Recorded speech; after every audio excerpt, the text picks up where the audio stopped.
These cursed ancient relics are so feared that even historians are scared to touch them. The unlucky mummy. Now, the moment this object arrived in London, things started going wrong. People didn't just feel uneasy around it, they actually got hurt, careers collapsed, lives unraveled, and even today museum staff avoid standing too close to it for too long. This artifact is known as the unlucky mummy, and despite the name, it isn't actually a wrapped mummy at all. It's a painted wooden coffin board from ancient Egypt, believed to be over 3,000 years old. It once lay directly over the body of a high-status Egyptian woman, designed to protect her spirit for eternity. Instead, many believe it brought something else with it. Shortly after the artifact was acquired in the late 1800s, a series of strange incidents followed. One man who helped transport it reportedly lost an arm in an accident shortly afterwards. Another suffered financial ruin, and a photographer who attempted to capture images of the board later claimed the woman's face appeared to change expression in the photos, shifting from calm to enraged. Museum workers began whispering that being near it caused sudden illness, fainting, or overwhelming dread. Some refused to touch it altogether. Others insisted the atmosphere around it felt very heavy, as if the air itself was pressing inwards. What makes this relic especially disturbing is that ancient Egyptians believed coffin boards weren't decorative, they were magical. They were meant to act as a replacement body, a spiritual anchor for the soul, and if disturbed, the soul could become hostile, confused, or vengeful. Over time, the artifact gained such a reputation that rumors emerged claiming it had been connected to disasters far beyond the museum, including shipwrecks and unexplained demises of people who merely studied it too closely. While historians officially deny those connections, the artifact is still displayed behind glass, rarely moved, rarely discussed in depth. Even skeptics admit something about its history is just very uncomfortable. Otzi the Iceman's copper axe. Now, he was found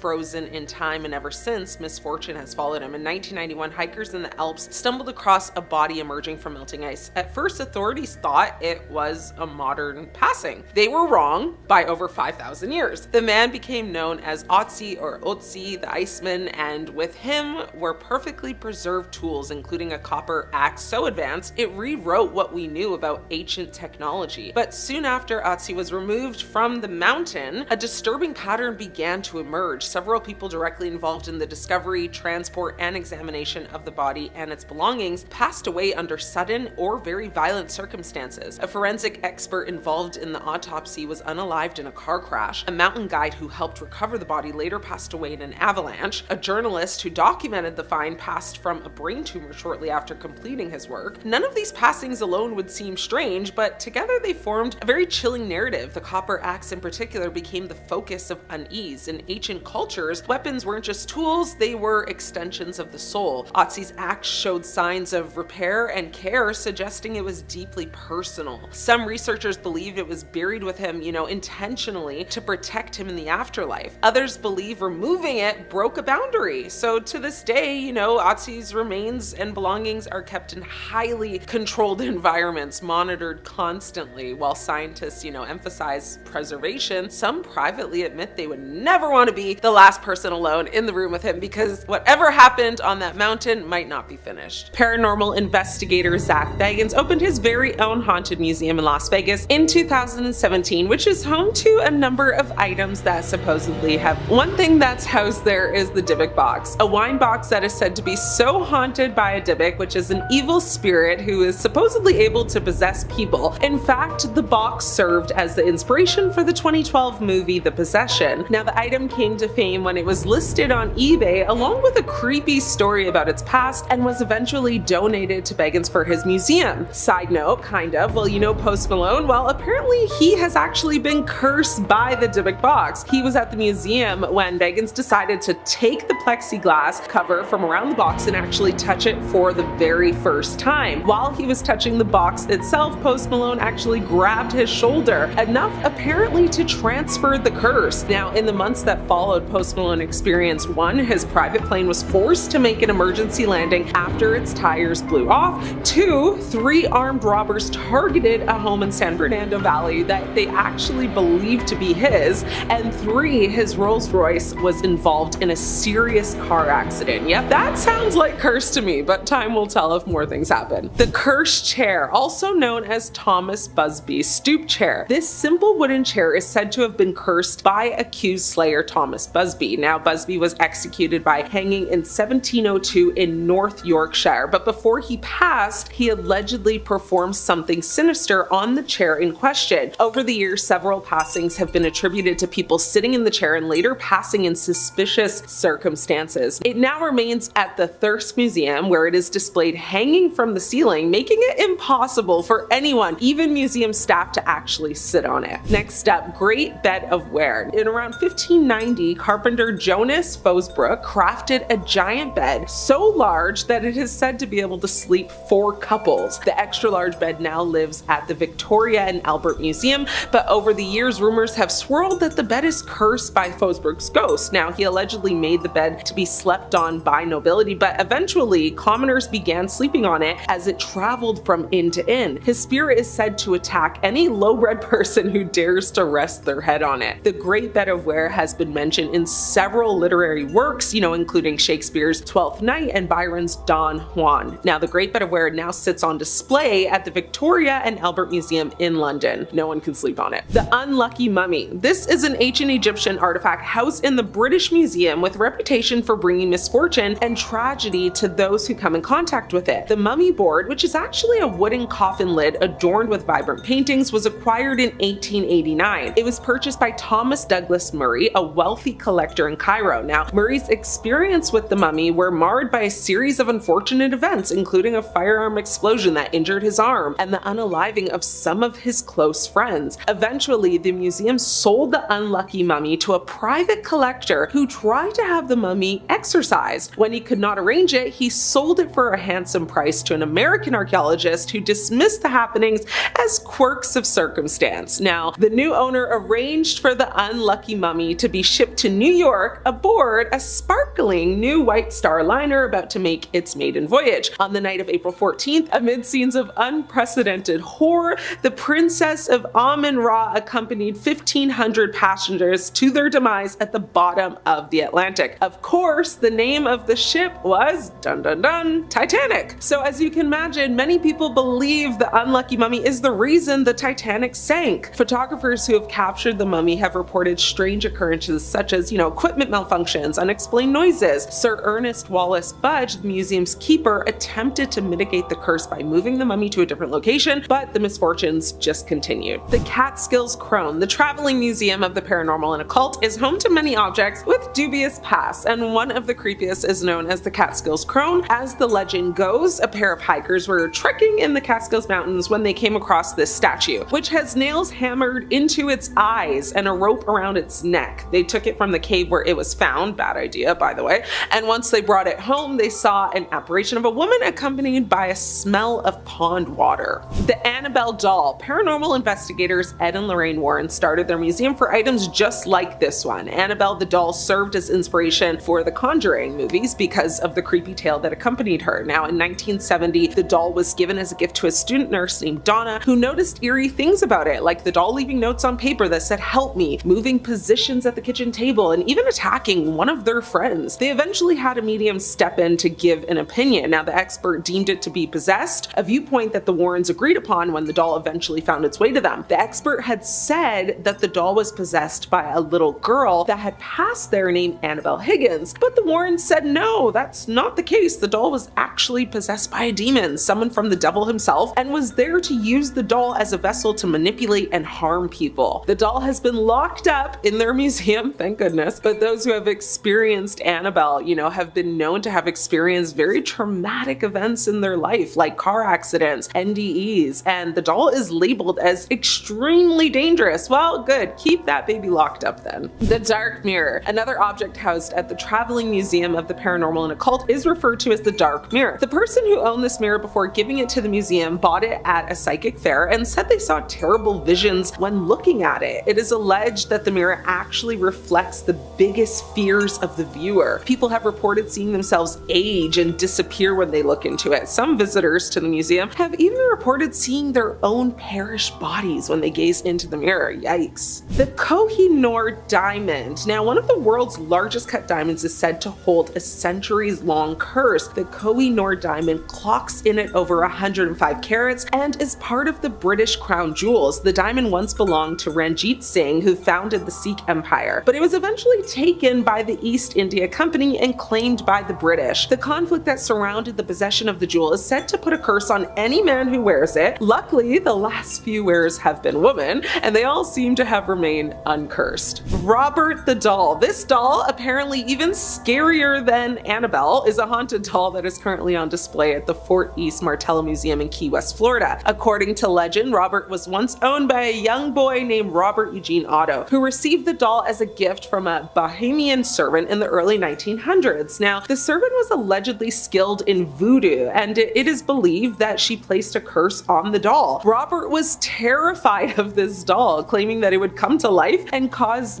havoc. He named the doll after himself, which is a weird flex if you're super scared of it, but okay. And he treated it as his companion. Again, weird considering how scared you are of it. Anyway, the doll's behavior became increasingly malevolent. Visitors at the museum, when they go to see Robert, have claimed that they actually see his eyes move or his expression change and just have a feeling of an intense chill go over them. Iceman, also known as Otzi, this mummy currently resides at the South Tyrol Museum of Archaeology in Bolzano, Italy. Though this mummy was discovered in the 90s, it's said to be the body of a man who lived around 3345 BCE. Now, Iceman is the oldest known mummy from Europe, and since he was found, he has been rumored to hold a terrible curse. This is because several people with links to the mummy have passed in very tragic accidents. Forensic expert Rainer Henn was on his way to give a lecture about Iceman when he was actually unalived in a car crash. Now, Kurt Fritz, a mountaineer who directed scientists to the body, was also unalived in an avalanche, while the rest of his party survived. The Goddess of Demise statue. Now, the Royal Scottish Museum is home to an ancient relic that you do not want in your possession, also known as Woman from Lem, the Goddess of Demise statue seems, to curse every family that basically owns it. The statue was discovered in Cyprus in 1878 and dates from around 3500 BC. The 7 members of the first family who owned it reportedly all passed within just 6 years of acquiring it, and similar fates met the family that followed. Now, historians lost track of the artifact for a long time, but the third owners eventually donated it to the museum before they all perished as well. The Hope Diamond. The Hope Diamond is probably the world's most well-known jewel. It is also totally cursed. Since 1958, it has called the National Museum of Natural History home and hasn't managed to befall anyone with a tragic fate. But before that, many of its owners seemed to perish in odd and very mysterious ways. Several of the people who were in possession of the diamond passed by self-inflicted harm, and several were assassinated. One was even torn to pieces by wild dogs, while another was torn to pieces by a French mob. Let's just say I'm happy that no single person is now considered the owner, because they would definitely be doomed. Which museum are you interested in visiting? Have you been in close contact with any of these cursed items? Let me know. Thanks for watching. I'm your host, Ashley, and until next time, stay scared. These disturbing stories from Ohio will prove that America is haunted, starting with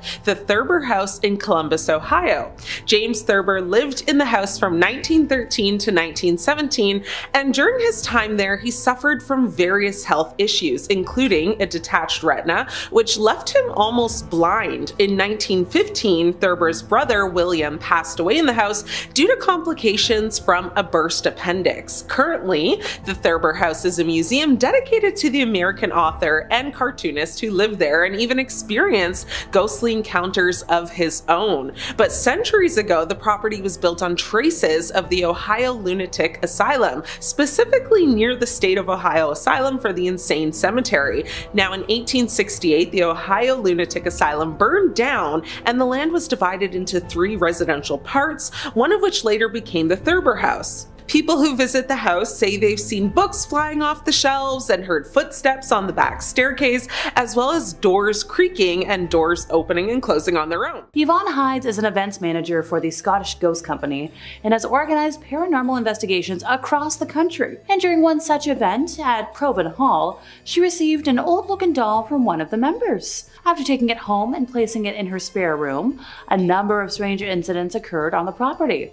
So we do have some video footage today of the absolute chaos that was happening in Yvonne's house. The bizarre series of paranormal activity culminated in an investigation in a park where Yvonne is adamant she saw the creepy doll blink. She told Glasgow Live one of the members' friends had brought the doll to him after being on holiday in the north of England. They bought it from some charity shop. And she tends to be the recipient of a lot of weird things. Most of the dolls she has in her possession are all hand-me-downs, and they don't bother her. But that night, with that doll, it was making her feel uncomfortable. So she had mentioned her friend David, who works as a medium, absolutely hates this doll. When our lovely witness brought it home, he was like, I'm gonna keep that in the garage. And that made her a little worried. Suddenly, the Cocker Spaniel in the house took a dislike to the doll being in the room. Started barking and shaking. And if you know, animals tend to be the most susceptible to weird spirits. One day our witness came downstairs and saw one of her really heavy lamps sitting in the middle of the living room. Her son came in and was like, hey, are we moving stuff around? Nope. More objects were being moved around each morning and weird electrical things started to happen. Turns out they have like an electrical vacuum that is programmed to come out at 10:30 each night. Well, she was turning off the lights one morning and it like went out and did its own thing. So she looked on the website and it hadn't been registered as being active at the time. So when David took his turn bringing the doll home throughout the night, he also reported knocking and footsteps that just didn't make sense. So the Scottish Ghost Company took this doll to a park to investigate it. They did a little live stream on TikTok, on Facebook. They tied a red light around the doll's neck with hopes of allowing the spirit to transfigure its face onto the doll. Well, during the process, Yvonne and a few others on the live stream were like, yeah, that doll blinked. So it was then up to the team if they wanted to bury it or keep it. They decided to keep it, so I'm sure I'll do an updated video in like a year and it's gonna be everything awful. A spooked man believes his flat is haunted after he filmed a lot of objects moving by themselves. So this bizarre video, which was captured at the man's home in Fayetteville in North Carolina, shows a number of items that are just throwing themselves off a kitchen counter. So the video was posted on Reddit and a lot of folks were like, okay, maybe there was like a piece of string, you know, maybe we were just like doing some really great magic. And I was also kind of skeptical, but then I saw everything moving. The papers were fluttering and I was gonna be like, okay, fraud with a fan. But then the toaster went flying and I was like, yeah, nope, that's legit. So the unnamed filmmaker who posted the video said that they came home to a couple of things out of place and decided to review the footage. And it scared the hell out of them, which like valid. Apparently they're like, yeah, maybe I was being paranoid, but they could feel something or someone looking at them. And they were seriously considering breaking their lease to move. So I checked the comments on the original Reddit post and the man claimed there was like a couple of things that happened in the bathroom and the living room. Thankfully nothing in the bedroom, primarily just the kitchen. And he's like, yeah, I've lived here close to a year. This started like 2 months ago. Now, granted, as of the time of me telling you this was like 7 years ago and the original post was deleted. So I don't have an update, but I'm hoping the guy did break his lease and got the heck out of there. Ever balance on a chair so stupidly that when it eventually tips, you blame the chair instead of your own stupidity? Well, today we have video of a chair doing a whoopsie without any human involvement. The owners of Cronies, a bar and restaurant in Ventura County in California, already lost their words after a surveillance video from the restaurant shows a bar stool falling over on its own, with nobody around. So for this to happen, it's pretty creepy, said the co-owner, Dave Folds. He's like, it's just really weird. We've been here 27 years and nothing like this has ever happened. Now, the owner was like, this is not a Halloween stunt. I'm confused. I don't know what's going on. Customers don't seem to be frightened by the potential haunting. They're like, oh, it's funny. It's interesting. Saying like, I'm okay until it's my chair that moves. Another customer was like, so many people come and go. Maybe this place is haunted. I got a feeling. So according to the co-owner, there's a lot of good spirits there. They were referring to like the photos that cover the walls of the restaurant. There's like customers, there's employees, everybody. But apparently the co-owner does have an idea of who might be responsible. Apparently Ralph and Dawn, the first originals of the restaurant, introducing the co-owner to his wife, passed like 20 years prior. And whenever something weird happens, they blame it on them. Which like, not smart, but okay, good luck. Sean Robinson ended up in possession of a petrifying painting more than 20 years ago after his beloved grandmother passed away. But this isn't something you might want to hold in your home. It had been kept hidden away by his grandmother while she was alive because she didn't like to look at it because it was unnerving. And when you look at it, you'll understand why. Now, he's aware skeptics are like, okay, maybe his grandma just wanted to scare and tease him. But he's like, no, what I was told about the Anguished Man was the truth. Footage shared on his YouTube channel shows how a door suddenly slammed shut without human intervention, which was kind of the first red flag for Sean that maybe something was wrong. He's like, I've witnessed a lot. Noises are the first thing, and at first he didn't relate them to the painting. But it became obvious that they only started when the painting got brought into the house. Sean used to wake up in the middle of the night and see a figure at the end of his bed. He'd have dreams about the painting. Heck, he had a vivid one where he was being lifted off the bed, alien style. as well as alleging to have seen the figure of a man, just like his grandma used to claim she did. Sean says he heard crying, he heard moaning noises. Once he was even surrounded by thick smoke while the temperature plummeted. All signs of demonic activity. Sean said there was no denying it. It was there, and then it just vanished. And most of the activity seems to happen between 3 and 4 a.m. The witching hour. And finally for today, a husband and wife believe their Raggedy Ann doll is possessed after a series of terrifying events. So when Lindsay and Lee's doll first arrived in their museum of haunted objects, Lindsay and one of her close friends got a mysterious illness and narrowly avoided not 1, but 2 car crashes. Lindsay was like, yeah, I just got really ill, like I was in the hospital for a week, and the doctors to this day still don't know what was wrong. One of our good friends also became very ill, he got abscesses in his mouth, all sorts of things. So in the first car crash, a white van nearly went into the side of Lindsay's car and she had to go off the road. And in the other, she was on a roundabout. She was like almost pulling out and another car like almost crashed right into her. On the 2-year anniversary of the couple owning the doll, October 21st, they're like, yeah, the doll's causing chaos again. Their heavy Ouija table was hurled over, which was caught on camera. So after this, they decided to put the doll in a glass cupboard on a secure hook. They were like, maybe that'll stop everything. Well, Halloween 2022, 3 a.m., their camera footage showed it stepping out of the display cabinet, legs first, which like, rag dolls can't do that. They don't have like Barbie limbs. They normally just go head first, which, nope. And also a Ouija table?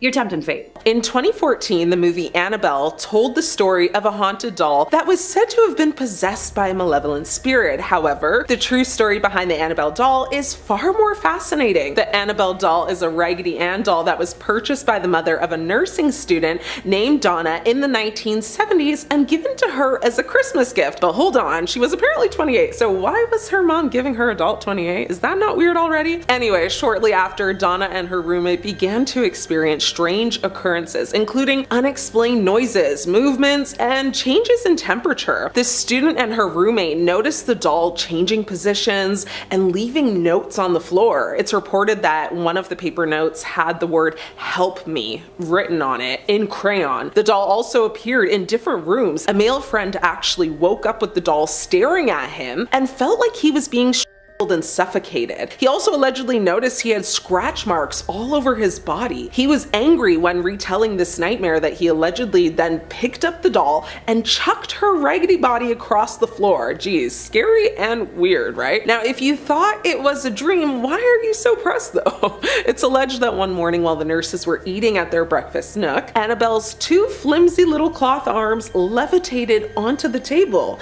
When the startling, paranormal activity took place, the nurses were oddly fascinated by the doll. One of the nurses deduced that the doll's actions meant she was trying to communicate with the roommates, so she called a psychic for advice. The medium took no time coming to the nurse's aid and quickly held a seance. While hosting the ritual, the psychic reported that she was, basically sensing the spirit of a young girl about 6 or 7 years old. The psychic went on to imply that the child was unalived outside of this apartment complex in a car accident. The psychic said her name is Annabelle and she's in that doll. That's how the name Annabelle came to be. The cursed doll Annabelle was first introduced to horror audiences in The Conjuring in 2013 and proved to be so compelling that the porcelain figure quickly became the subject of her own franchise, with Annabelle in 2014, Annabelle Creation 2017, and the latest, Gary Dauberman's Annabelle Comes Home. Now, The Hollywood Reporter actually spoke to Tony Spira, the real-life occult museum curator and son-in-law of renowned demonologists Ed and Lorraine Warren. Spira says that the Annabelle doll is accurately portrayed in the films, at least according to the mythology of the museum. Now, the main difference between New Line's Annabelle and the Occult Museum's doll is just appearance. Lorraine Warren, who passed in 2019, said that looks are very deceiving. She said, "It's not what the doll looks like that makes it scary. It is what it has been infused within the doll, which is evil." In 2019, a team of paranormal investigators from the University of Edinburgh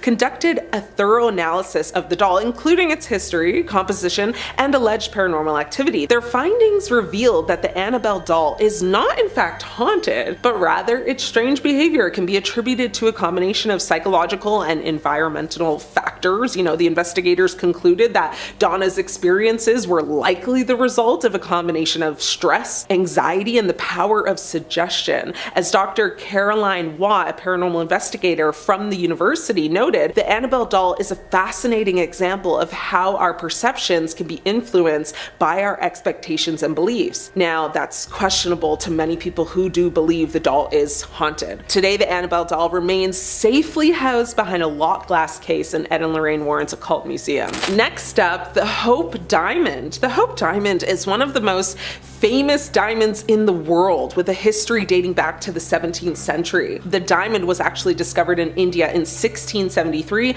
and it was stolen during the French Revolution. The diamond was originally part of a Hindu statue's eye. The Hope Diamond, a stone as alluring as it is mysterious, is a major draw for all who go to see it. Its discovery brought about terrible fates, though, for seemingly everyone who came into contact with it, leading many to believe that the gem was cursed. And because of this, for centuries, it was believed to be so, with many of its owners meeting very tragic ends. The man who found the Hope Diamond, Jean-Baptiste Tavernier, was said to be torn apart by wild dogs after stealing the diamond from the Hindu statue. Now, by 1908, the Washington Post was claiming that the Hope Diamond has brought trouble to all who have owned it, and followed up with several similar articles, heightening the bizarre and morbid stories attached to the precious jewel. Now, in 1911, the New York Times printed a very fascinating and completely unsubstantiated list of the fates of the stone's, previous owners, which makes it a very unsettling read. However, in 2010, a team of scientists from the Smithsonian Institution conducted an analysis of the diamond, including, the structure, the history, all of that jazz. Now, their findings revealed that the Hope Diamond is not cursed, but rather its owners have been victims of circumstance and bad luck. Questionable. I'm wondering how they concluded that. Like, how do you get proof that something isn't cursed, right? Anyway, the diamond's history is marked by a series of just unfortunate events, including thefts and betrayal, which have contributed to its reputation as a cursed object. As Dr. Jeffrey Post, curator of the Smithsonian's National Gem and Mineral Collection, noted, the Hope Diamond is a remarkable object, but its history is more a reflection of human nature than any supernatural force. The large diamond actually weighs about 45.52 carats. That is after undergoing a few cuts. Its original weight was marked at 112 carats. This weight is substantial, especially when you consider that this diamond isn't a traditional colorless diamond, but it has a deep blue color, though no one is actually certain of its exact location.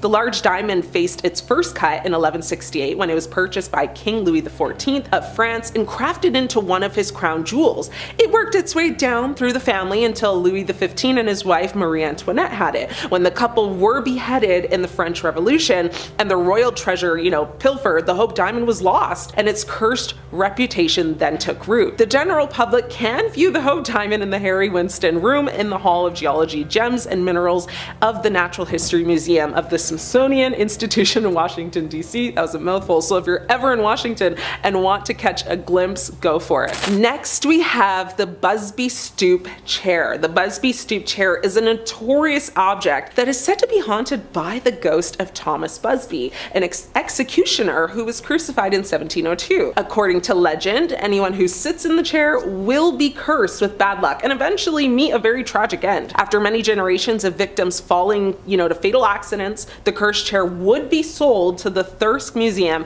where it would ultimately become an attraction, suspended from the wall to the ceiling currently to prevent any visitors from sitting on it and activating its curse. However, in 2018, a team of scientists from the University of Leeds conducted a thorough analysis of the chair, including, the structure, the history behind it, and all the kind of past curses that were said to be about it. Now, their findings did reveal that the chair is not in fact haunted, but rather its strange reputation can be attributed to a combination of folklore and psychological manipulation. The scientists concluded that the chair's supposed curse is likely the result of a combination of suggestion, expectation, the power of storytelling as well. But as Dr. Richard Wiseman, a psychologist from the University of Hertfordshire, noted, the Busby Stoop Chair is a classic example of how our perceptions could be influenced by our beliefs and expectations. However, fans of course do beg to differ and still believe it's not only haunted, but really cursed. Next, we have the Dybbuk Box. Now, the Dybbuk Box is a notorious object that is said to be haunted by a malevolent spirit known as a Dybbuk. Now, according to legend, the box was originally owned by a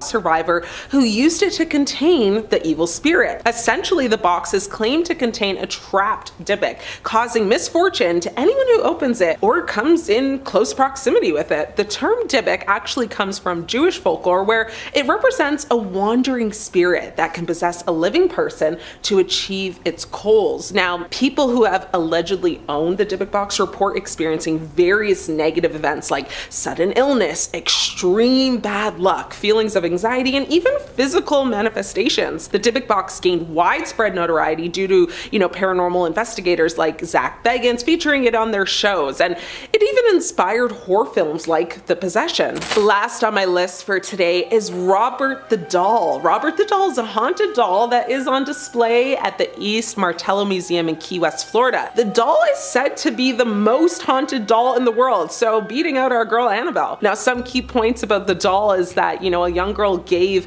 a life-size doll to Robert Eugene, who went by Otto, in 1904. Otto named the doll Robert after himself, and Otto built a room in his attic for the doll with furniture and toys. Otto became attached to the doll and blamed it for his mishaps. Now, legend has it that the doll is cursed, and visitors who don't follow the doll's rules will be cursed as well. According to sources, some visitors have experienced sudden illness, injury, accidents, and even fatality after just visiting the doll. Visitors apparently write to Robert, often apologizing for not respecting him, out of fear of course, meeting a fateful end. Robert is now technically 117 years old, very old, and lives at the museum in a new display case, which was recently donated by someone who is a fan of Robert's. So if you find yourself in Key West, give it a visit and report back. The Chronovisor. Now, the Chronovisor is an alleged device that purportedly allows users to view past events. So essentially a time machine of sorts. Now, according to some accounts,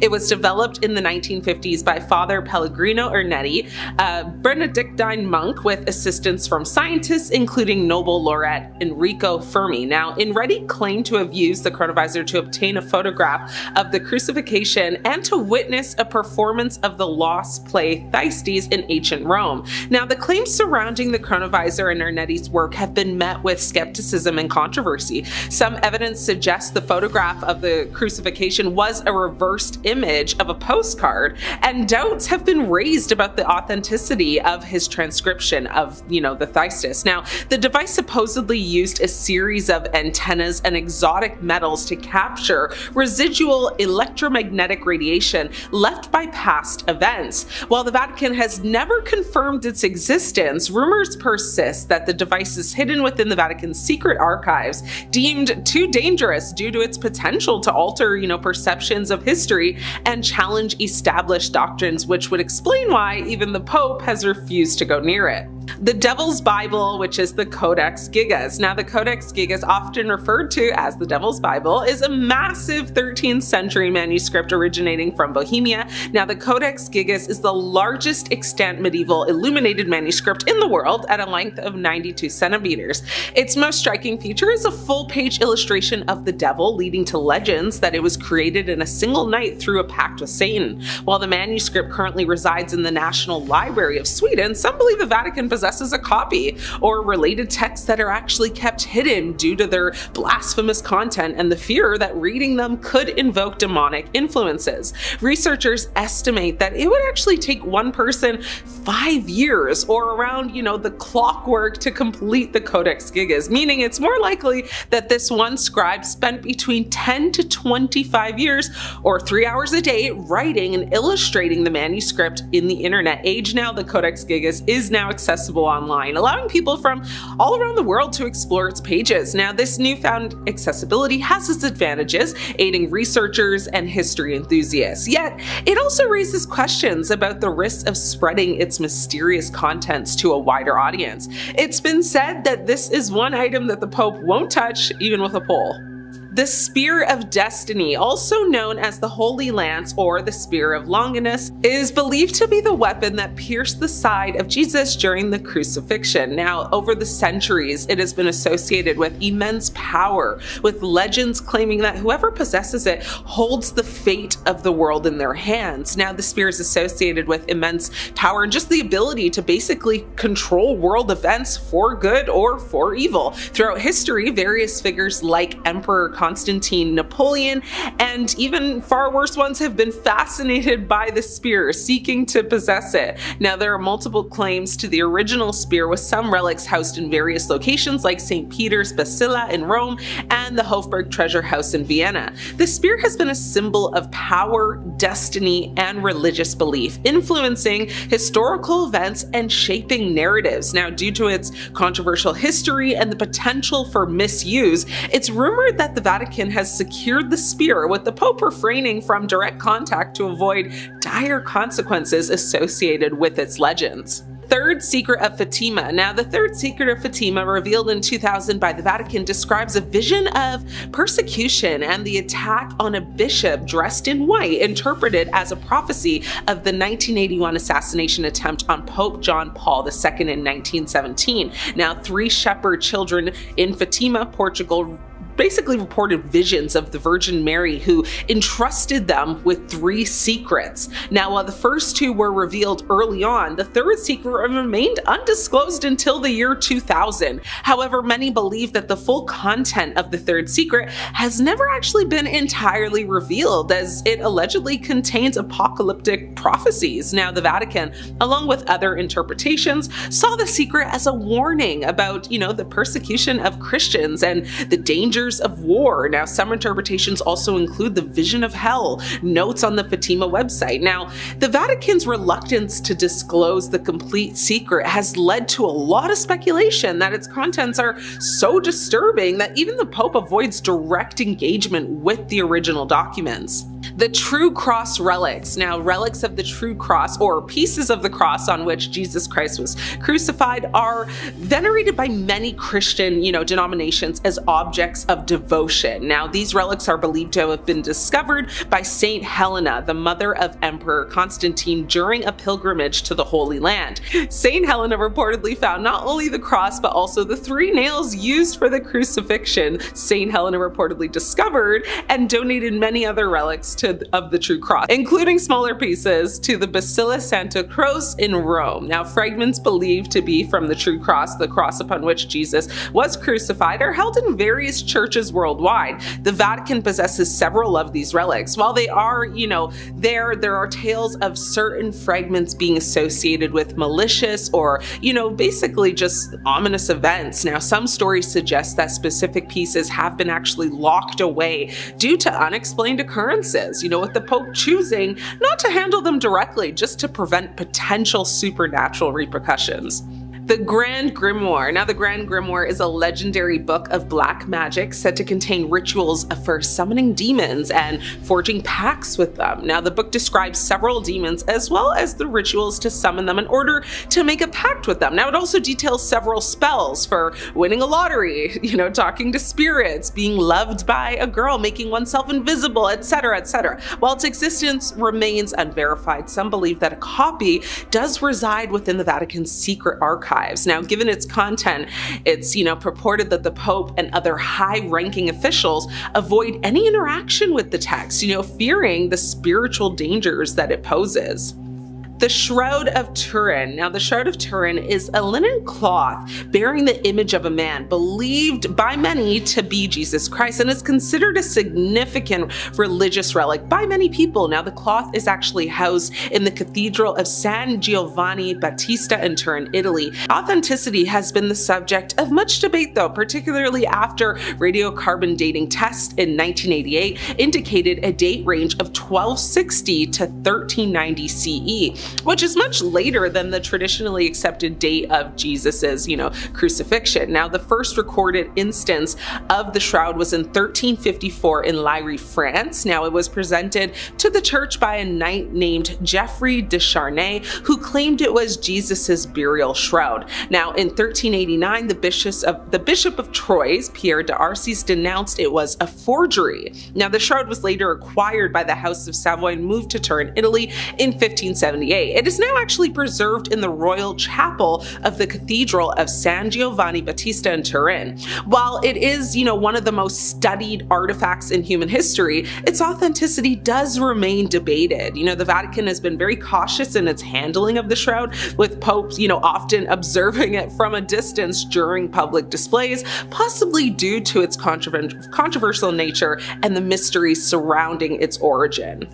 The Index Librorum Prohibitorium, now the Index of Forbidden Books, was a list of publications deemed heretical or contrary to morality by the Catholic Church. The early versions of this index began to appear from 1529 to 1571. In the same time frame, in 1557, the English crown aimed to stem the flow of dissent by chartering the Stationers' Company. The right to print was restricted to 2 universities, Oxford and Cambridge, and to the 21 existing printers in the City of London, which had between them maybe 53 printing presses. Now, while the index was officially abolished in 1966, copies and related documents are preserved in the Vatican archives. Some of these texts are considered very dangerous and that they remain under strict lock and key, with the Pope even abstaining from reading them to avoid exposure to potentially corrupting ideas.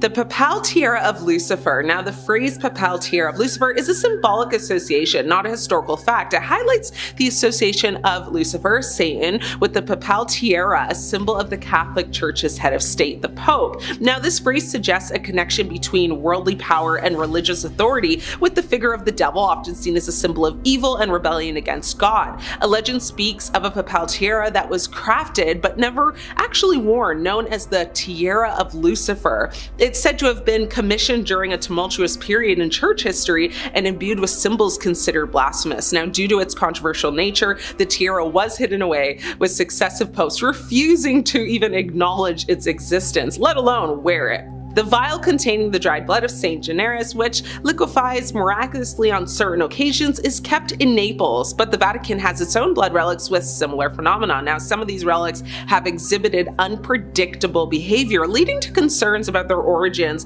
and the forces at play. Due to these uncertainties, the Pope often refrains from direct interaction with such relics. The third secret of Fatima is believed to be a secret document hidden within the archives. In 1917, 3 folks from Portugal received prophecies, one of which was witnessed by thousands of people. But this supposed suppression of the third secret fueled rumors that its contents were regarding a nuclear world-ending event, natural disaster, or worse. The release of the contents of this secret in 2000 didn't do much to quell speculation. So to be specific, the first prediction was a vision of hell. The second was a prediction of the end of the first world mass extinction event, and a prediction of the beginning of a worse war, as well as a call to consecrate an entire country that's still doing bad things to this day to the Immaculate Heart of Mary as a way to bring peace. And finally, the third big elusive secret, a vision of the Pope, along with other bishops, priests, religious and lay people, being killed by soldiers. The Church has taken this not as specific prophecy, which has or will come true, but in the words of Pope Benedict XVI, a vision, speaking of dangers and how we might be saved from them. He said it is meant to mobilize the forces of change in the right direction. But still, who knows what other curses those documents are holding? Hidden within the Vatican Palace, a set of opulent apartments are adorned with stunning architecture and are said to have hidden passageways used by the infamous Borgia family. Believed to be the first ever criminal family, they were Italian-Spanish nobles who rose to prominence during the Italian Renaissance. During the reign of Pope Alexander VI, formerly known as Rodrigo Borgia, they were suspected of many crimes, including but not limited to adultery, interfamilial relations, theft, bribery, killings, mostly from the liberal use of arsenic,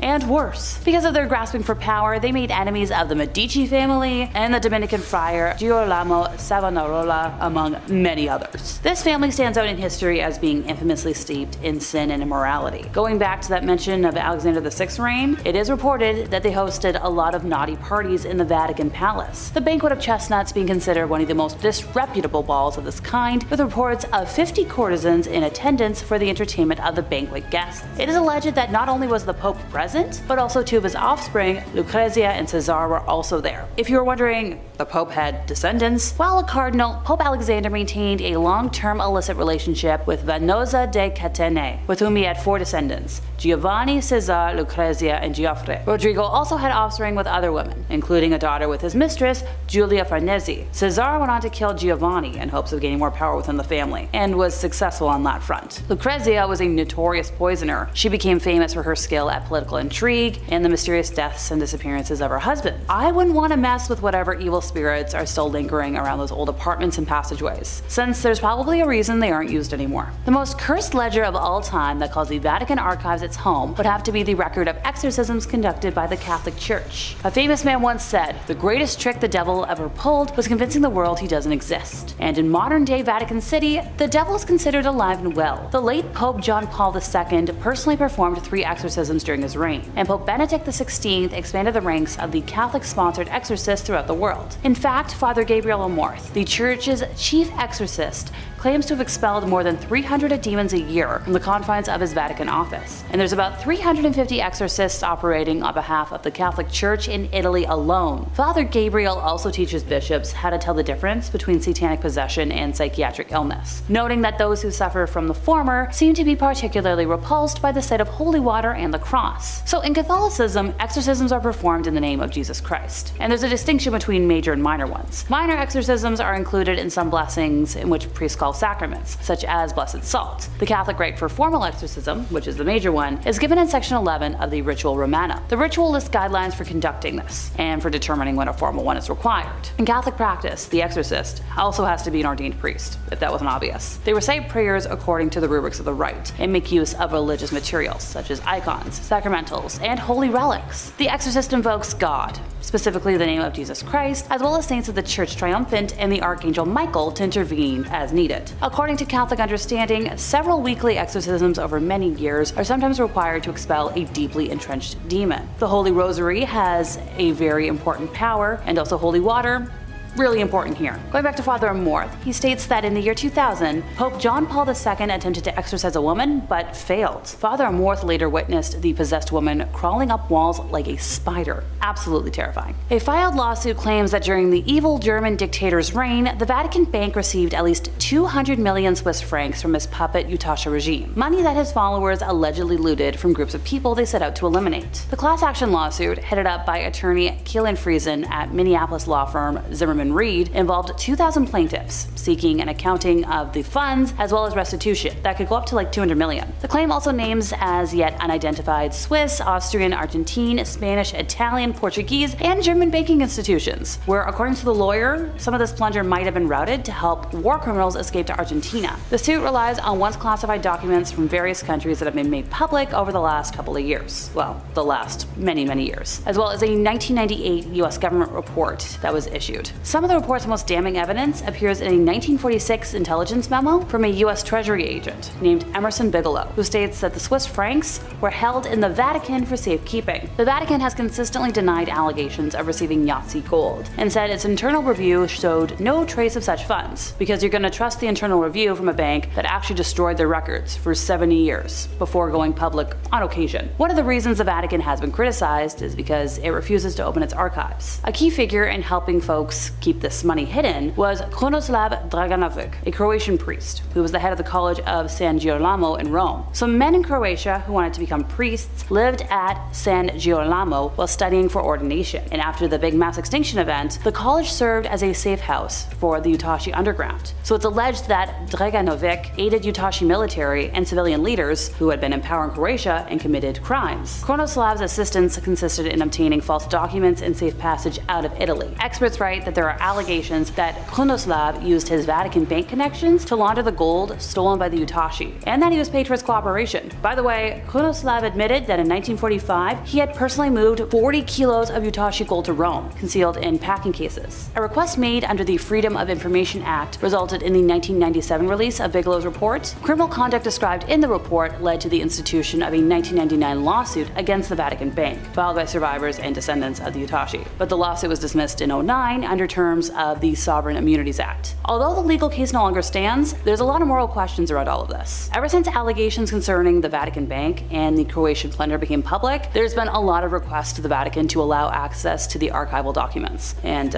nothing yet. If there is incriminating information, it should be allowed to come out. Whatever data survived the mid-1940s would be found here, and according to experts following tradition, documents pertaining to that time period could have been made public on March 12th of 2014, which was 75 years after this Pope was in power, but nothing's happened yet. At a 1997 conference on looted Yahtzee gold in London, the Vatican was the only one out of 42 countries that rebuffed all requests for archival access. At a 1998 restitution summit in Washington, it ignored an emotional plea made by U.S. Secretary of State Madeleine Albright and stood aside as 44 countries approved an ambitious plan to return icky looted art and property, settle unpaid life insurance claims, and reaffirm the call for open access to that time-era archive. There was some enthusiasm over a 1999 Vatican announcement to allow Jewish historians into archives, but it was short-lived. Access was limited to 5,000 documents that had been hand-picked. All that cursed gold? Still waiting to see the light of day. Finally, Queen Mary, a rallying force for Catholic cause in England, wrote a letter in French to Pope Sixtus V from Fotheringay Castle in Northamptonshire in November of 1586. She professed her allegiance to the Catholic Church of Rome and was going against the falsehoods perpetrated by her enemies in England. Now, this letter was written a few weeks before losing her head for her alleged involvement in the plot to take out Queen Elizabeth I. She claimed that the tribunal that condemned her to death was illegitimate, but her claims couldn't save her life or her head. Have you ever visited somewhere where you were sure a painting was following you with its eyes? How about a photo that just gave off like bad vibes? So one such item, a seemingly innocent photograph of a distinguished Victorian gentleman named Martin, emerged from the shadows of a dusty attic, akin to a forgotten relic from a long time past. Initially, it graced the owner's display, an intriguing conversation starter lifted from the sepia-toned pages of a forgotten family album. See, my apartment conversation starter is the tapestry of the popular Barbie movie universe character, Bibble, that takes up an entire wall of my living room. But hey, to each their own. Alright, back to the important stuff today. The passage of time is about to unravel an unsettling narrative woven around this seemingly innocent little picture. The anomaly wasn't visual, but more something you could smell, like an unsettling scent that clung to the photograph like an ethereal residue. The aroma, a mysterious blend of scents by the way, wafted from the aged photograph, a scent symphony that defied the logic of temporal confinement. We've got roses dancing with the fragrance of burning embers, and a sharp essence of wood mingling with the air. The irregularity of these apparitions painted an eerie aura around the photograph, a scent-based enigma that was like, yo, what the heck? As the unsettling fragrances ebbed and flowed, a decision was made to reach out to the spectral presence suspected to be intertwined with the photograph's history. So what did they do? They grabbed a Ouija board. Yeah, the age-old conduit to the supernatural. It became the intermediary between the living and the spirit that was lingering between the photograph and the photograph's frame. The encounter was shockingly devoid of hostility. I say shockingly because hey, if there's one thing I will constantly preach against, it's the use of a Ouija board in any sense. It's like a telephone where you don't know who or what is going to answer and you can't trust anything. And what do you know? The whole household aura, it went from being great to being not so great. The paranormal curtain lifted, revealing a surge in unexplained phenomena that whispered of a restless energy tethered to said photograph. The decision was made. This photograph, now a vessel for the unknown, found itself exiled from the confines of the home, making its way into the hands of a collector. Where did the damn thing wind up? That I can't tell you, but I don't particularly want to come across it anytime soon. So if you bought a weird sepia picture from eBay, burn it, stick it in a trunk, I don't care, bury it for all I know. Well, we might as well stick with the demented artwork theme we've got going so far, and move on to what is known as the haunted eBay painting, or the Hands Resist 'em. Based on a real-life photograph of the artist from around the time he was years old, this painting, a spectral dance of a young boy, a doll, and disembodied hands, traces its origins to an abandoned brewery, where a California couple stumbled upon its eerie presence. Soon after introducing the painting into the sanctum of their home, the couple, besieged by an unfolding narrative of the uncanny, decided to part ways with their newfound possession. So where did they go? Good old eBay! So they presented their artifact to the world, accompanied by a cautionary note that echoed with an ominous whisper, this painting may or may not possess supernatural powers that could impact or change your life. Good marketing or a genuine worry? Now let's see. The essence of their warning found roots in alleged nocturnal skirmishes between the painted boy and girl, an unsettling manifestation that their daughter ultimately revealed. As if extracted from the surreal realms of a ghost story, the advertisement carried whispers of the boy stepping beyond the confines of the canvas, an occurrence that served as the catalyst for their decision to relinquish their spectral acquisition. The curious drama surrounding this haunted masterpiece reached its crescendo when it found a new custodian in none other than Kim Smith, a gallery owner hailing from Michigan Michigan. The gavel of the digital auction pronounced a sum of $1,025, sealing the fate of the Hans Resistum. But the enigma surrounding this painting refused to be contained within the pixels of online transactions. In a revelation that either deepened the mystique or surprised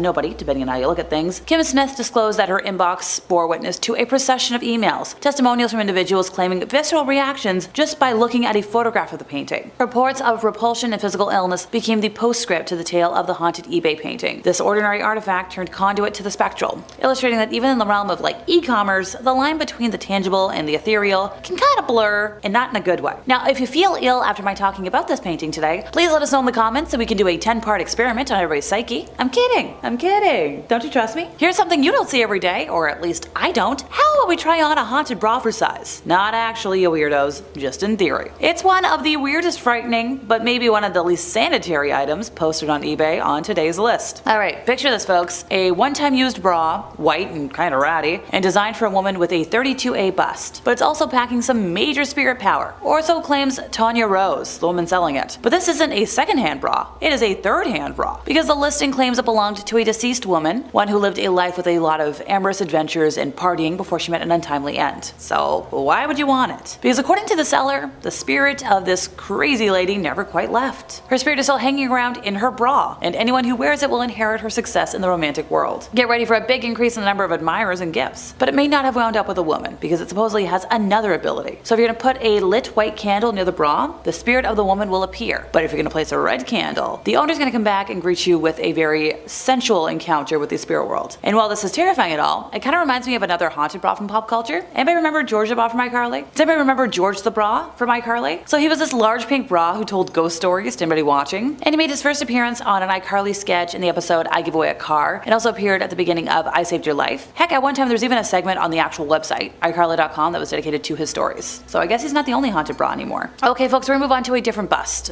object. Sorry, it was an easy joke, and I've spent way too much time lately around folks who have mastered the groaning style of humor. The genesis of this haunting creation is intertwined with the tragic demise of its creator, William. Crafting sculptures from unhardened clay was his passion, a pursuit that met an untimely end on the day he was crushed to death in a work-related accident at the brickyard. The statue, a product of that fateful day, stood as a spectral relic, a tangible link between the artist's final moments and the unknown afterlife. A twist in the tale comes as a fellow laborer, bearing witness to the aftermath of the tragedy, laid eyes on the forlorn statue at the job site the following day. The decision to take it home marks the inception of a series of unsettling events. Initially dormant, the statue's dormant malevolence sprang to life when it was unearthed from its storage confines and proudly displayed in the den. Now the den, once a sanctuary, because we all love a good cozy space, transformed into an oppressive space, laden with an unexplained heaviness that permeated the air. The mundane act of doors slamming of their own accord became an eerie symphony, with the culprit, upon investigation, revealing wide open portals into the unknown. Nearby decorations, juxtaposed with the malevolent sculpture, met their demise in spontaneous acts of shattering. The inanimate bust, anchored in the physical realm, defied the laws of,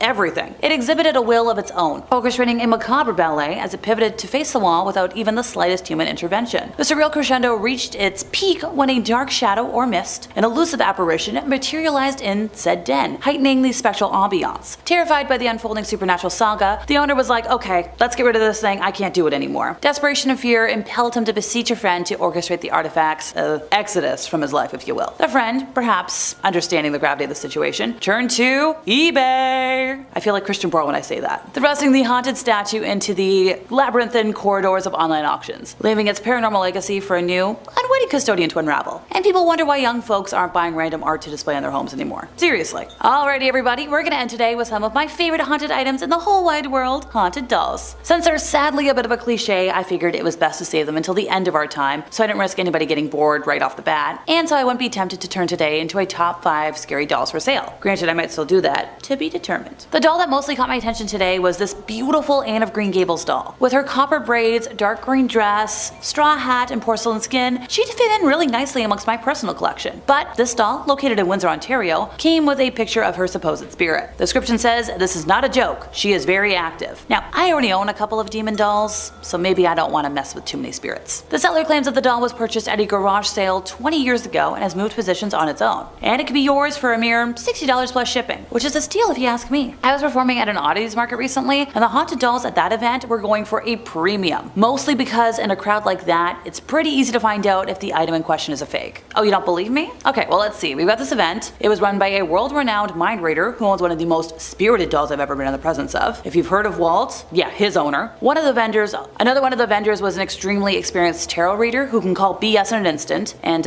hey, I was also there, and I can tell pretty quickly if a doll has a mind of its own or not after owning a couple of gals with, personalities if I'm being polite. I've mentioned it a couple of times, but if you don't know anything about my cursed dolls, I do recommend pausing this video and watching the one I did on haunted dolls you've never heard about, where I did a big deep dive into my collection and my friend Mysterion's collection. So long story short, haunted dolls at events like that are the real thing. If Anne with an E wasn't creepy enough for you though, back in 2021, a doll from Sault Ste. Marie named Carini has apparently been heard saying her name out loud and even moves around sometimes. And moves around objects. The seller has added a disclaimer that you might not witness the paranormal activity described, so don't be disappointed if she behaves like the inanimate object that she is. And that's the thing with a lot of, demon dolls. It depends on who they're around and if they want to or not. And since I'm on a tangent anyways, there was another nightmare doll that caught my eye because she reminds me of my own kissy baby doll. Now this doll might look like any other, but according to the seller, it's pretty cursed. The seller, who specializes in selling paranormal items that people don't want anymore, says the doll's owner bought it at an antique shop and was told that it was cursed, but the seller used a lot of words that the gal didn't know, so she's like, you know what, it'll come home with me, whatever, I'll take care of it. So soon after, whenever she would open the doll that it came in or touch the doll, she would suffer from terrifying nightmares of shadow people. This continued for several months until her son took it from her to sell it, and it sold for only $17.49, which, once again, steal of a deal. Number 5, the Shadow Doll. Coming up on the number 5 spot today is part of the collection owned by the late Ed and Lorraine Warren, big top 5 scary fan favorites. One of the first items you'll see when entering the Warrens' Haunted Museum is this terrifying little shadow doll made of bird feathers and real human teeth. The Warrens' son-in-law and current proprietor of the now defunct museum, Tony Spera, offers a little bit of insight on the doll, saying it was originally acquired at an antique shop where it was being sold, with the owners of the shop being none the wiser of the doll's evil. That's completely on the antique shop owner though. You come into a possession of a doll made of bird feathers and human teeth, your first instinct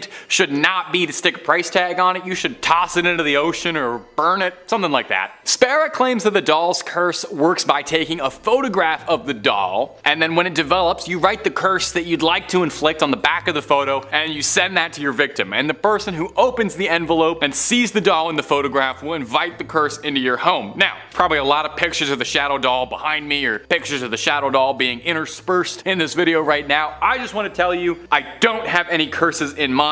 I didn't write any curses down. I don't have a negative thought inside my head, buddy. I barely have thoughts inside my head as is. If I would curse you with anything, I would curse you to always find loose change, always get texts back from your crush, and I'd curse you to always make the right amount of pasta. I'd only curse you good things. Now, the real question I have to ask about this scary shadow doll is, do you think it's jealous that it's not the most famous haunted doll in the Warrens Museum? I know I would probably have a very hard time sitting next to Annabelle all day. Everyone's coming to gawk and take photos at my movie star sister. Ugh, hard life. Nobody's gonna make any movies about me. No wonder that doll was cursing people. And if you're looking for more stories about cursed dolls, I've got lots and lots and lots and lots of those. And I've got lots of other scary things too. Aliens, ghouls, goblins, conspiracies, just about anything you can think up. I've done a video or 2 on it. So hit subscribe. Please make sure you hit that little bell as well. That means you get every one of the videos we make. But do that at the end of this video if you wouldn't mind, because I got 4 more crazy cursed objects coming up for you right about now. Number 4, cursed ballista balls. Like, the last couple years had everybody acting pretty strange. I think it was unprecedented times. Maybe you binged all of Tiger King in a day. Maybe you got really into making sourdough. Maybe you returned a cursed artifact you stole when you were a teenager. We all went through some personal development. In 2020, a source that chooses to remain anonymous returned an ancient artifact that they'd stolen as a teenager to the Israeli government. A Bronze Age ballista ball fired during the Great Jewish Revolt by the Romans. The thief swiped them as a teenager when visiting with a group of friends and went on to live a fairly normal life, a successful career, found a partner, sired some children. Throughout his entire life, he felt as if there was a weight over him, as if he had some invisible presence of guilt weighing down on him forever. And he said no matter how long it had been, or how much his life had moved past this childhood act of delinquency, his heart could never move on from it, and he felt as if he'd been cursed to forever bear the guilt of it. During the events of the last few years, he said it stirred in him this apocalyptic feeling that made him want to return the ballista balls in the hopes of finally clearing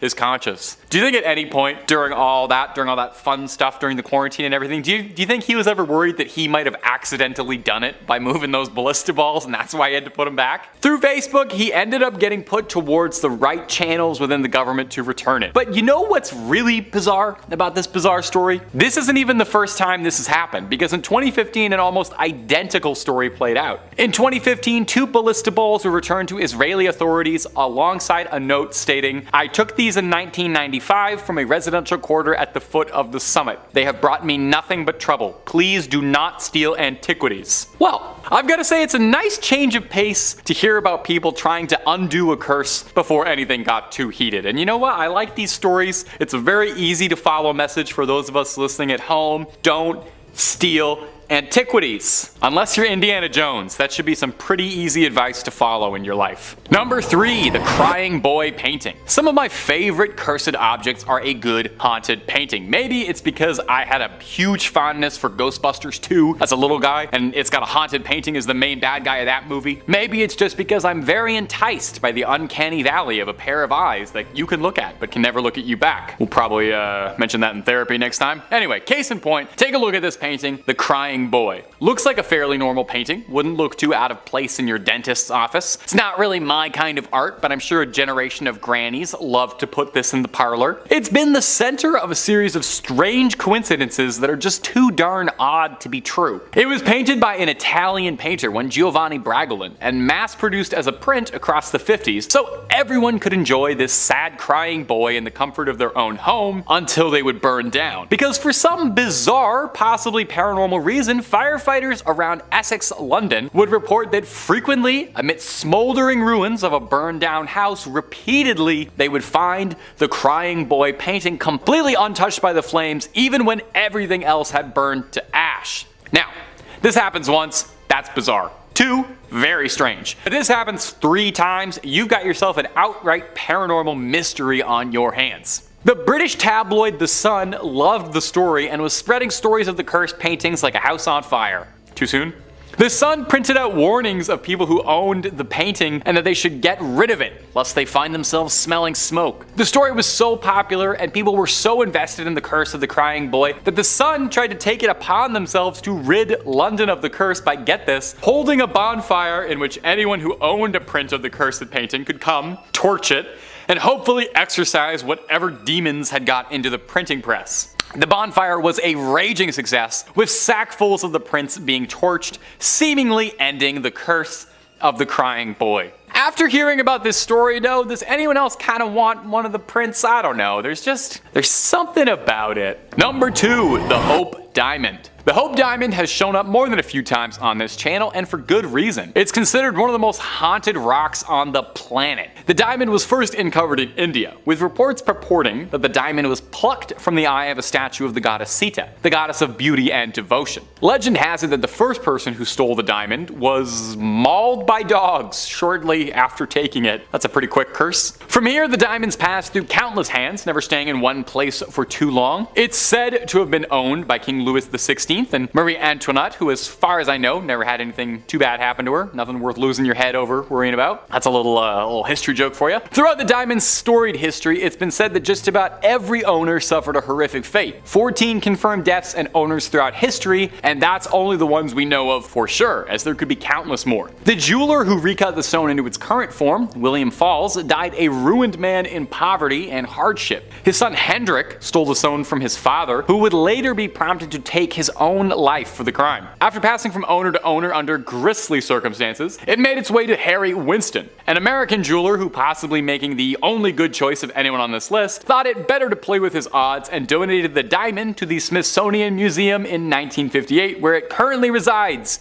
sealed away. The curators of the Smithsonian were thrilled to receive it and have said that they consider the gem a crown jewel, and that in all the time it's been in their watch, no one has suffered any ill effects. Maybe Indiana Jones was right. It belongs in a museum. That's too many Indiana jokes in one video. Too many Indiana jokes. I'm excited about the new one. I can't believe old Harrison Ford's coming back again for the millionth time. He's always coming back. Number 1, Robert the Doll. Every good list of cursed objects should definitely include one cursed doll. I know we had the Shadow Doll up there, but that was like a starter cursed doll. We got better ones. So that's why we're gonna finish up this list for today with a classic haunted doll. Dolls are just inherently a little bit scary when they're not being used for make-believe, and they're especially scary when they carry a series of unfortunate urban legends with them, like the case of Robert the Doll. Maybe you've even heard of Robert the Doll, maybe from this very own channel, maybe from this very own host, because I mentioned him in the first video that I ever did. It's all full circle. He's one of the more notable cursed dolls out there. If you're in the cursed doll community, you probably know him. Robert has been haunting for over a century. He used to be the property of one Robert Jean Otto, although he shared a name with the doll he preferred to be called Otto. Maybe because of the doll he wanted to be called Otto. Anyway, Otto received Robert as a boy from his grandfather, who obtained the doll through unknown means. Trying to trace wherever it came from has proven fruitless, as no toy company has ever been found to have produced it. Now, the young Otto loved Robert and had a very active imagination to a degree that would unsettle his parents. He would refer to the doll in first person and brought it everywhere with him, even dressed it in his own clothing. Otto would say that he would hear Robert talk to him and would see him move. Children who passed the homestead when walking by would say that they claimed that they saw Robert in the windows watching them. Otto would blame all these mishaps on Robert. Injuries, breaks, anything that happened, it was because Robert had told him to do it, or that Robert the doll had done it. And this behavior kind of understandably deeply worried Otto's parents. Otto kept Robert until the day of his death in 1974, where he then traveled from home to home, causing a path of misfortune wherever he went, until he eventually found himself in the Key West Art and Historical Society,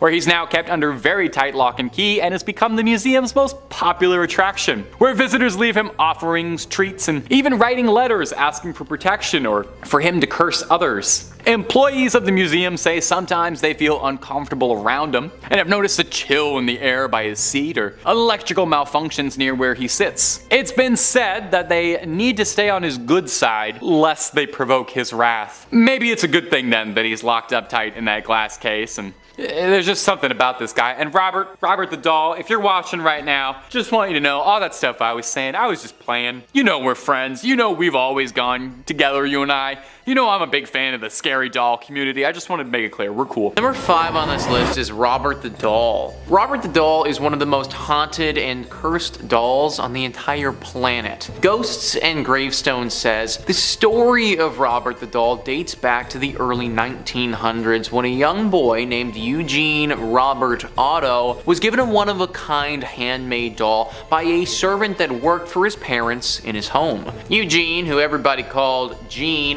named the doll Robert and quickly became attached to his new friend. The home where Eugene lived, now called the Artist's House, is located at 534 Eaton Street and was built between 1890 and 1898. It was here that Eugene was given Robert the doll and where a friendship that lasted throughout his lifetime and beyond was forged. While he seemed like an ordinary cloth doll, it wasn't long before Robert was involved in strange and somewhat terrifying events. The first hint that something out of the ordinary was happening was one night when Gene, who was only 10 years old, awoke to find Robert the doll sitting at the end of his bed, staring at him. Moments later, his mother was awakened by his screams for help and the sounds of furniture being overturned in her son's bedroom. Gene cried for help, begging his mother to rescue him. When she was finally able to wrench the locked door open, she saw poor Gene curled up in fear on his bed, his room in shambles, and Robert the doll sitting at the foot of the bed. And all the child could say was Robert did it. Now, this was the first instance where Robert was acting up, but there have been tons of experiences since then where this doll is just doing things that really shouldn't be doing. He now lives in East Martello, where visitors flock to see him, although it's a bad idea. There are letters and notes all around Robert from people that have come to see him, all begging for Robert's forgiveness. Apparently taking a picture of Robert without his permission will cause him to start to haunt you. This curse has affected hundreds to thousands of people, and they all usually end up coming back to Robert begging for freedom from this curse. At this point, paranormal investigators have learned that messing with Robert really isn't the best idea, and just leaving this doll alone probably the smartest thing to do. Number 4 on this list is the Screaming Skull. Last I checked, if there is no meat on the bone, then a skull shouldn't be screaming. That's kind of what's going down with this one extremely haunted skull in Burton Agnes Hall, England. Instablog says, what if you touch an object and then you hear terrible, deafening screams? That is precisely what happens when you touch this skull at an Elizabethan manor in England. Burton Agnes Hall is the house of Catherine Ann Griffith, who was brutally murdered by numerous bullies in 1620. Her skull still rests inside the house. Why? Because whenever somebody tried to take it out of the house, what happened next terrified them to the bone. People who have tried to touch or disturb that skull have reported seeing a scary ghost walk in and utter a deafening scream. This scared the people so much that they actually ran out of the house in terror. If you're up for a scary challenge, then this might be your chance to prove your mettle to the world, but for the weak-hearted ones, it's wise to stay away. And yeah, guys, I mean, I agree with that article right there. Probably best not to mess with this thing. I mean, a bunch of paranormal investigators won't even go here anymore. If a bunch of paranormal investigators think that this area is too scary for them, then sorry guys, I'm tapping out. It's way too scary for me too. Number 3 on this list is the Maori warrior masks. Now these warrior masks hold a curse that won't affect everyone, just a small portion of people. Specifically, women who are soon to be expecting children. The Occult Museum says New Zealand's Maori warriors are part of an ancient tribe who would carve unique masks when it was time for battle. When a man died in the mask, it was believed that his soul would remain trapped in the mask they were wearing. Although their mythology does not dictate that any harm is done by the trapped souls, the presence of the masks has a strange and sometimes fatal effect on pregnant women. Women who are expecting often experience complications when they come in contact with the masks. It's unknown why this phenomenon occurs, but the museum that holds the remaining masks posts a warning that pregnant women should stay away. The literal museum is out here warning pregnant women not to come. That's how you know that this thing's seriously dangerous. Like whenever a business or enterprise does something that's actually gonna lose them money, that's when you have my attention. Considering they just lost an entire demographic of people, I'm now listening and buying into this curse. The paranormal investigators who aren't pregnant have taken a look at this, and they're having a hard time getting to the bottom of it. Some people have suggested that the Maori tribe thought that pregnant women were taboo, but that also doesn't really make any sense, because then how would they have repopulated their tribe? Regardless of why it is the way that it is, just know that if you are expecting, that's not the right time to take a look at these masks. Number 2 on this list is the Surrey ghost car. So this is a weird one and definitely something that paranormal investigators are a bit spooked by. List 25 says crashes are common on the A3 highway in England, so it looked like a routine matter when police in Surrey received calls that a car had veered off the A3 with its headlights blazing. But when officers went to investigate, they found no signs of the reported vehicle. However, a further search revealed chilling results. Just 60 feet from the reported crash scene, and buried in twisted undergrowth, was the remains of a wrecked car containing a decomposing body of a young man who, as the police estimated, had crashed there 5 months earlier. Therefore, what the witnesses reported might have been a ghostly apparition of the original car. Now, how on earth does that make any sense at all? You know what, let me answer that for you.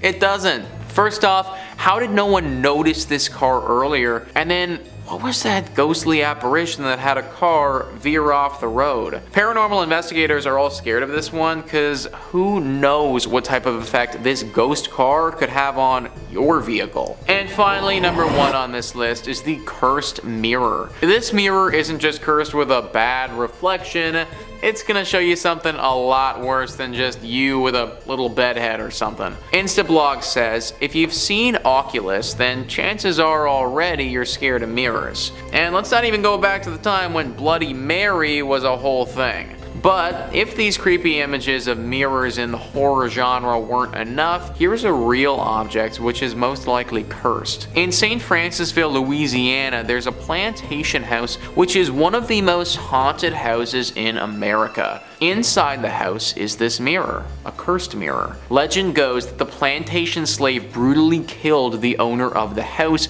named Sarah Woodruff, and her daughters inside the house. Ever since then, they remain trapped inside the mirror. Visitors often report sights of handprints on the mirror, along with some unexplainable strange marks. And the classic haunting is also rumored, figures dressed in white, old-fashioned attire, visible on the other side of the mirror. Some people who have been exposed to this mirror for longer than they should say that these figures in white follow them around too, that they've even seen them appear in other mirrors outside of the plantation, and one or two of them have talked about how they've seen them outside of a mirror entirely, as if they were standing like right in front of them.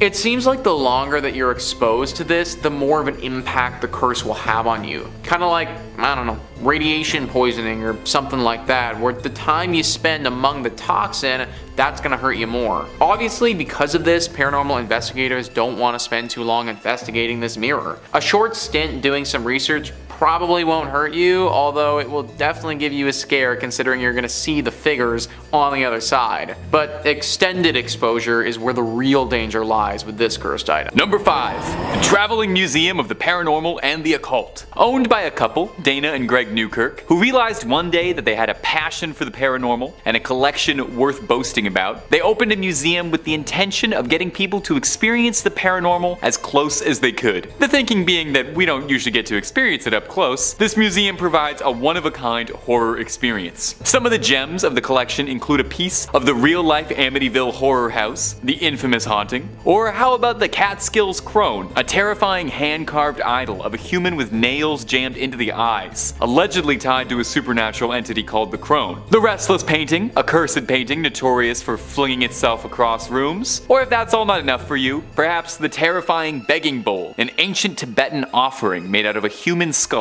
designed for rituals where the offerer would feed the skull wine, bread, and blood in exchange to temper the raging spirits of demons for good fortune. Now, there's no question the Traveling Museum is one of the most unique collections on the planet, and lucky for you, it's always moving. But if you're looking for good scares, you don't need to travel anywhere, because you already know the best scares are coming to you twice a day, every day at Top 5 Scary. Stay subscribed and stay scared. Number 4.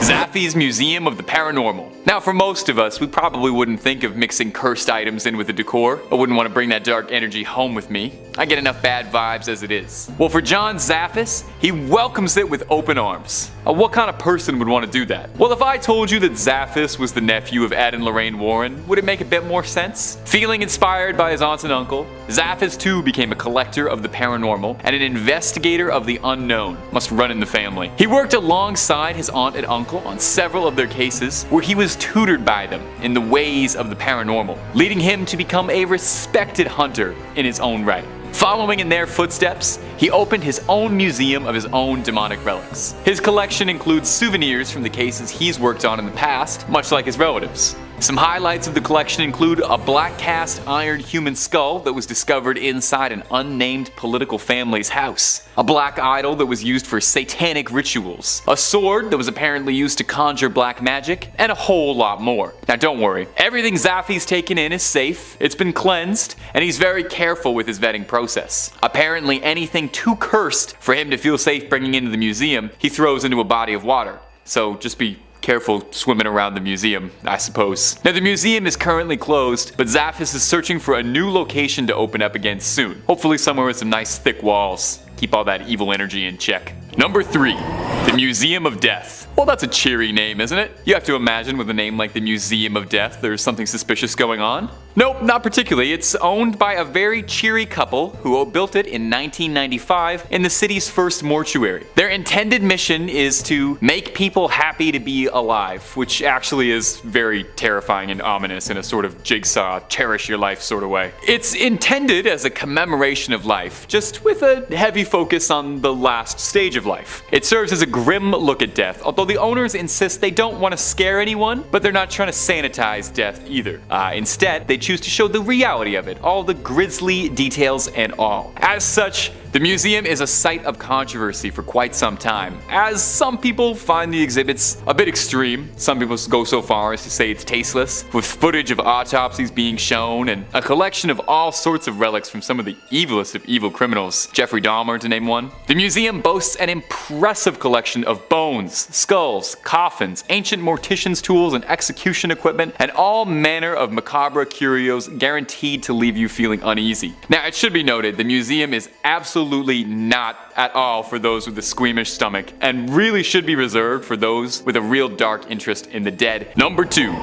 Ed and Lorraine's Occult Museum. Now, it's hard to talk about a list of cursed museums full of the devil's objects without mentioning the Warrens' legendary Museum of the Paranormal. It almost goes without saying. It's probably one of the most famous haunted collections on the globe. Ed and Lorraine were storied demonologists, and the chances are extremely good. If you've even seen 2 videos by us, you've probably heard about them a million times. But it's still one of the coolest museums of cursed objects on the planet and is packed to the gills. It would be just wrong to leave it out of this list. Although the pair have since passed a while ago, the museum is now upheld by their son-in-law, Tony Spera, who carries on the mantle for them. The museum sits in a large shed just outside the Warrens' former property. I guess it's best to keep the evil close to home. The museum houses all sorts of dark souvenirs from the Warrens' storied past and is a veritable who's who for Conjuring and Warren fans. You can get a chance to get up close and personal with the real Annabelle, snap a selfie with her if you dare, or take a look at the cursed shadow doll made of real human teeth and bird feathers, or perhaps a satanic idol retrieved from the woods that caused Lorraine to become violently ill when brought in. If the Warrens were on the case, then they've brought something back sitting on that shelf. Mr. Spera blesses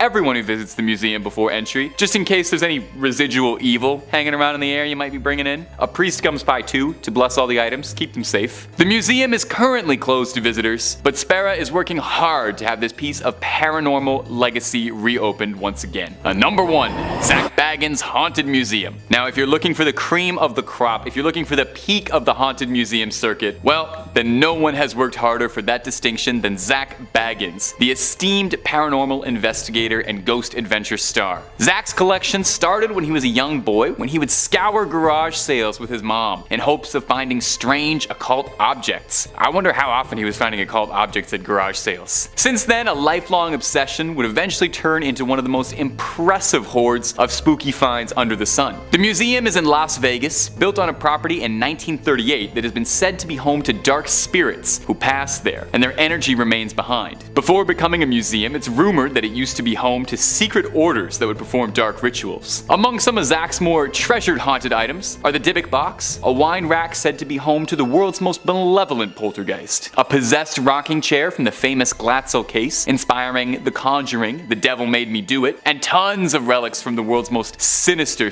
criminals like Ed Gein or Ted Bundy. Now, it goes without saying that a building replete with haunted items is a melting pot for spirits and haunting sightings. The tour warns you and asks you to sign a waiver before entering that you're knowingly putting yourself at risk of endangerment from unknown forces. Now, staff at the museum have reported everything from seeing strange lights, shadows, hearing peculiar noises, feeling unwell around certain objects, all the way to real extremes like seeing mysterious figures and cloaked, robed people at night. If you're feeling up for it and you want to feel like a paranormal investigator yourself, the museum also offers solo tours at night with nothing but a flashlight to guide you. Just be aware of what you're going up against. Number 5. The Knife Blade Man. Discovered in 2018 in northern Italy, a group of archaeologists were digging up a massive gravesite of the Lombardo, an ancient Germanic people. Found in a necropolis, which is a very fancy word for a large, elaborate tomb, and maybe one of the best words in the English language, the team found hundreds of skeletons that were at the site, including horses and greyhounds, and for the most part, they're not particularly notable. You've seen one old bag of bones, you've seen them all, except for one skeleton that in the place of a forearm was an impressive blade. Now, this raises raises countless fascinating questions. Who was this guy? Was this the first Assassin's Creed protagonist? Some legendary madman of a warrior who lost an arm and thought, I don't know, put a blade on there, I can still fight?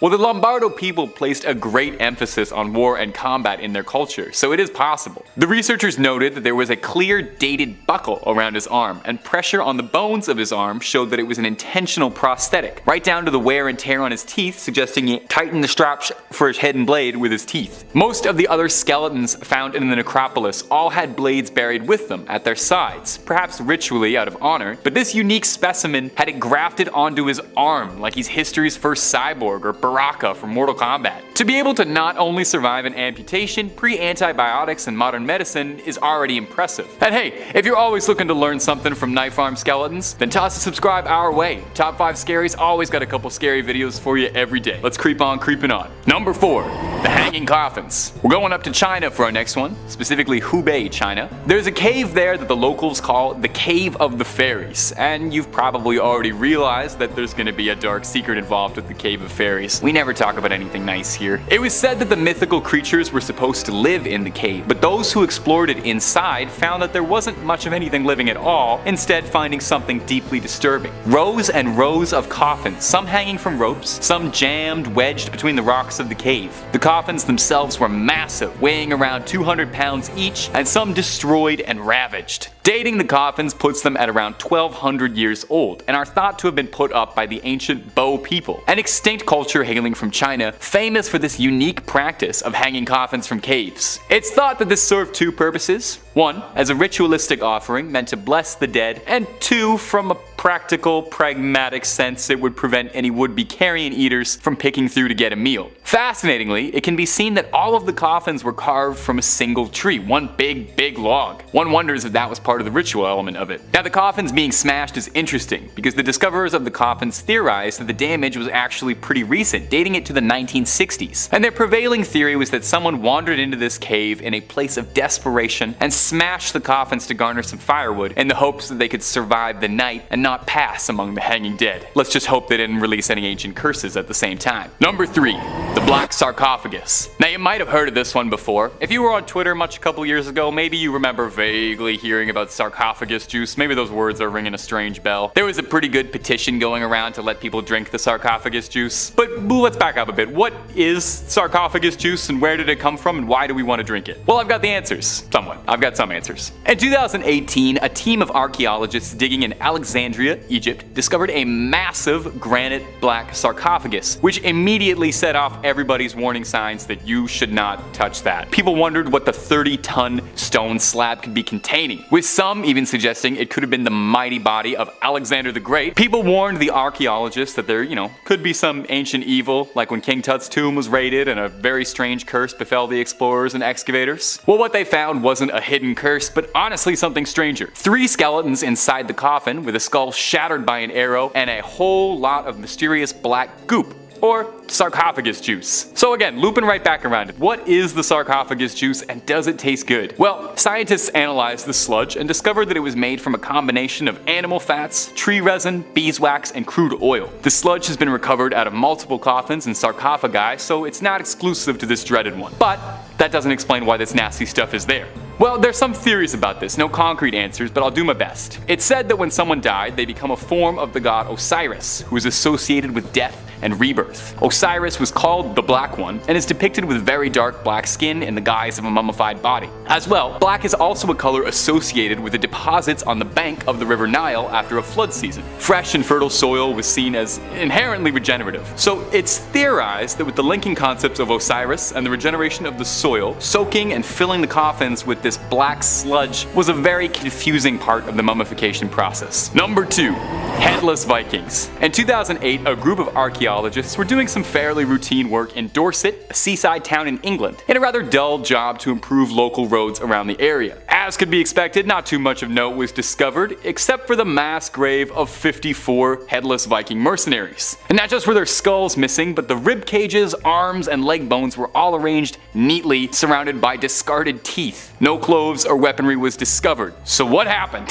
Because nothing my imagination is coming up with is conjuring anything good. Well, the bones revealed some fascinating findings finds, and I'll warn you now, by Odin's beard, they're all terrifying options. The teeth surrounding the grave were all filed down, but done neatly as if a craftsman had done it. Obviously, pre-Novocaine dental surgery wouldn't go down easy, so the process must have been excruciating, suggesting perhaps these men had it done to them out of some sort of punishment, or they did it to themselves to frighten their opponents and show them just how strong they were. Neither one of those options is particularly pleasant to consider. But now let's get spine chillin' with it. The archaeologist's prevailing theory about what happened to this big Nordic pile of bones is that looking at the wound patterns on the ribs and the torso bones were smart, surgical, precise blows, not matching with a rabid hack job you'd expect from a brawl. The archaeologist suggested that the Vikings weren't slain in battle, but rather offered up perhaps to some sort of strange, sadistic ritual, or perhaps a mass execution. It would explain why the men had no gear with them as well. The large number of bodies and intense cruelty of it suggests that there wasn't any trained executioners, leading to the prevailing theory that it's a dark, dark ritual. Number 1. Bog people. Name one good thing that's ever been found in a bog.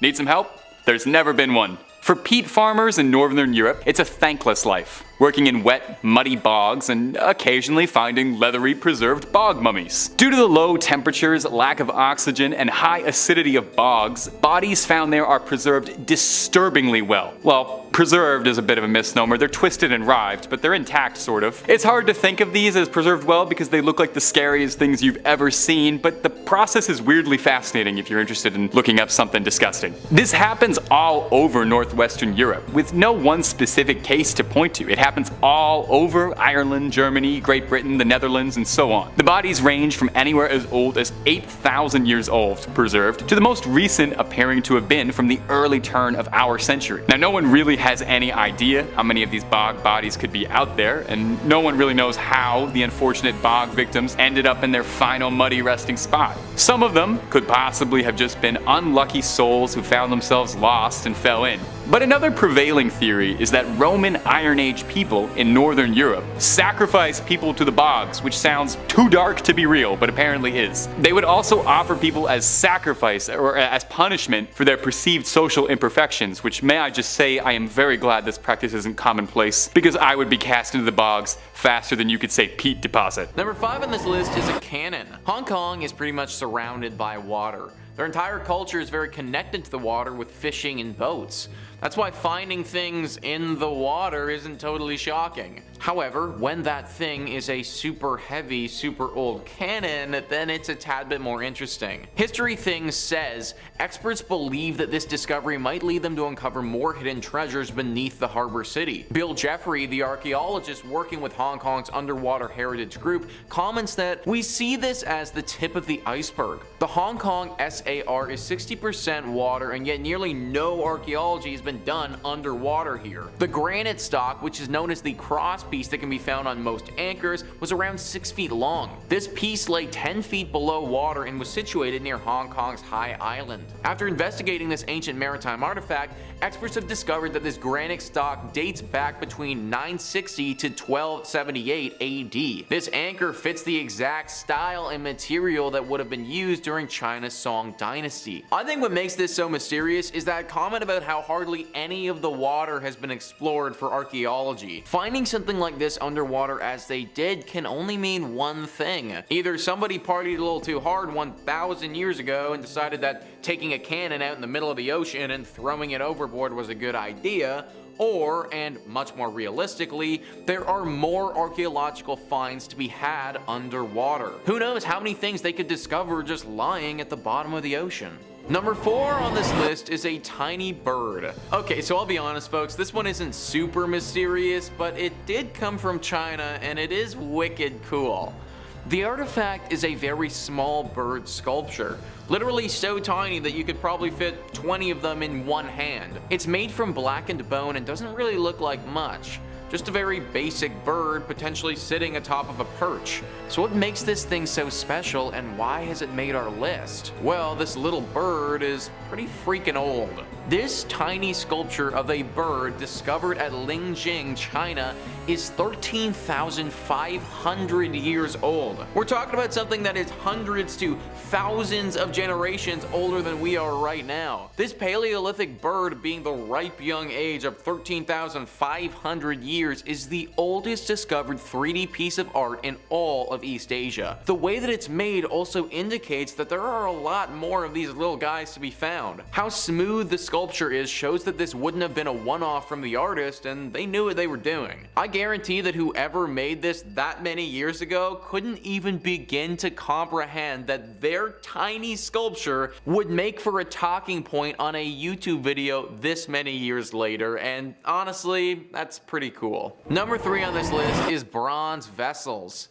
Indiana University says that these bronze vessels were found in tombs and were made for use in rites performed on ancestral altar or cast specifically for burial with the dead. Only Chinese kings and high-ranking nobility could afford such expensive and labor-intensive artifacts, which required a knowledge of mining, smelting, metallurgy, and casting to execute. From Shang Dynasty records comprised of some 200,000 inscriptions on bone and turtle shells, we know that Chinese ancestors were procreated with elaborate rites, feasts, and sacrifices. If ancestors were displeased with the activities of their descendants or the rituals offered to them, they might fail to act on their progeny's behalf or even cause their descendants harm. This could come in the form of poor harvests, droughts, or famine. The Chinese believed in a complex world of spirits which comprised a multitude of nature deities, royal ancestors, and others who controlled important earthly phenomena such as weather, harvests, births, deaths, and military campaigns. So it's pretty clear that these bronze vessels played a role in the rituals the Chinese performed with their dead, but the passage also leads me to believe that they may have been involved in causing people to die in the first place. These are ritualistic artifacts, and considering the Chinese believed in a complex world of spirits, I don't think it's unrealistic to think that they may have used these in rituals to curse someone with a poor harvest or even death. To use these bronze vessels in appealing to a deity and have that deity help them with their current issue. Of course, I'm only speculating here, and the exact use of these things in rituals will probably remain a mystery. Number 2 on this list is the Sangsuidu masks. The Sangsuidu masks are some of the most recent and most mysterious discoveries that archaeologists have made in China in quite some time. Aaron Reich says, remains of a gold mask dating back 3,000 years were found in a huge treasure trove of artifacts discovered at an archaeological site in China's Sichuan province, which sheds more light on an ancient civilization that remains mysterious to historians. The mask consists of around 84% gold, measures 28 centimeters high and 23 centimeters wide, and weighs about 280 grams, according to the English Language Daily reported. But according to Lei Yu, head of the Sangsuidu site excavation team, the whole mask would weigh over half a kilogram. If a whole mask like this was found, it wouldn't just be the largest and heaviest gold object from that period found in China, but the heaviest gold object found from that time period anywhere. The mask remains one of over 500 artifacts found in the cache at the site. The Sichuan province is one of the most mysterious provinces in China. These masks are gorgeous too and look to be extremely valuable. No one currently knows what they were used for. Something this beautiful has to be connected to royalty or to some sort of ancient and important ritual. Potentially something that someone might wear when performing a ritual that would connect them to a god or some other deity. Very little is known about this dynasty and their practices, so sadly these masks and what they were used for will also remain a mystery. And finally, number 1 on this list is the Terracotta Army. The Terracotta Army has got to be the most famous Chinese artifacts to have ever been discovered. There's just simply nothing in the world that comes close to rivaling their uniqueness. Chinese workers digging a well in 1974 made a startling discovery: thousands of life-size terracotta figures of an army prepared for battle. Now called the Terracotta Army or Terracotta Warriors, the figures are located in 3 pits near the city of Xi'an in China's Shaanxi province. After the warriors were discovered, the site site became a museum and a UNESCO World Heritage Site in 1987. The pits are situated less than 1 mile to the northeast of a pyramid-shaped mausoleum constructed for the first emperor of China, Shi Zhangquang. According to UNESCO World Heritage Center, archaeologists suspect that the unexcavated tomb could contain an entire replica of the city of Xi'an, which the warriors guard. The 3 pits contain an estimated 8,000 life-size terracotta figures, of which about 2,000 have been excavated. The figures were created to serve the emperor in the afterlife and include a mix of chariots, cavalry, armored soldiers, and archers. There are high-ranking officers, and one of the pits, number 3 actually, served as a command post for the army and contains an honor guard and ornate chariot for the force's chief commander. All 3 pits are active archaeological sites, and visitors can see excavations taking place. Maybe the most mysterious thing about all of this is what is in the unexcavated tomb that they're guarding. Based on how the tomb is situated, it's currently impossible to go inside without destroying some of the history, and this is why it remains unsearched. But one has to imagine that whatever is inside of it could be extremely valuable. Whatever is in that unopened tomb warranted the building of over 8,000 statues to guard it. I don't know if I've ever done anything 8,000 times, let alone build extremely intricate statues. Hit me with a comment down below on what you believe these ancient soldiers are actually guarding. Number 5, the Anguished Man painting. Yeah, at first I thought this whole thing was a hoax, but checks off all the right boxes, doesn't it? Artist is an unknown painter, there's real blood mixed in with the paint. The artist then took their own life after they finished the painting. Sounds a bit made up. Well, the original owner, Sean Robinson, claims that his grandmother was the one who actually inherited this painting and gave it to him, saying that there was real blood mixed into this. Okay. His grandmother had claimed that the picture had always seemed to be attached to evil, and even saw a dark figure resembling a man always standing around the painting. After having strange things happen around Sean's house, he too said that he started seeing a shadowy figure, almost like a man now, standing at the bottom of his bed night after night. Sean decided to reach out to Ed and Lorraine Warren, paranormal investigators from Connecticut. He tried keeping the painting around at one point, even tried to sell it online, but for some reason it never sold. Sean said the painting became too dangerous and things were getting worse around the house, and decided to give the Warrens the painting for safekeepings. Good idea, Sean. They have the painting locked away in their basement at their home, aka the occult museum for everything haunted. The painting is kept out of sight and no one is allowed to even look at it in person, for it draws evil energy, right? What do you think? I mean, the more I look at this thing, the more it scares the hell out of me. It is jarring. Number 4, Devil's Rocking Chair. I love a good rocking chair. Something soothing about it, you know? All the motion. Very relaxing. Rocking chairs. Rocking on their own, however. No, I don't do that at all. And this one is supposed to be you-know-whose personal chair. The Devil's Rocking Chair, which was bought for $67,000 from Ed and Lorraine Warren's site, is in the care of one Zach Baggins. This guy runs a haunted museum in Vegas and purchased the chair understanding fully what it does and is. The chair, originally used in the exorcism of David Glatzel in the 80s by the Warrens themselves, a true case involving murder and demonic possession. A true case. Some have seen a beast sitting in the chair, some have seen a dark, shadowy man. And the horrifying part, Baggins had to shut down his exhibit in 2019 because the chair was causing guests to have emotional breakdowns and episodes. One guest even passed out walking directly above the chair on the staircase. Slowly started to become a safety hazard, and Zach decided to remove the newest haunted item from his exhibit completely. Before Zach put the rocking chair in his exhibit, he said the only day it was in his home, him and a friend both had a very strange breakdown. Both of them crying uncontrollably and even speaking religious sayings obsessively. Number 3,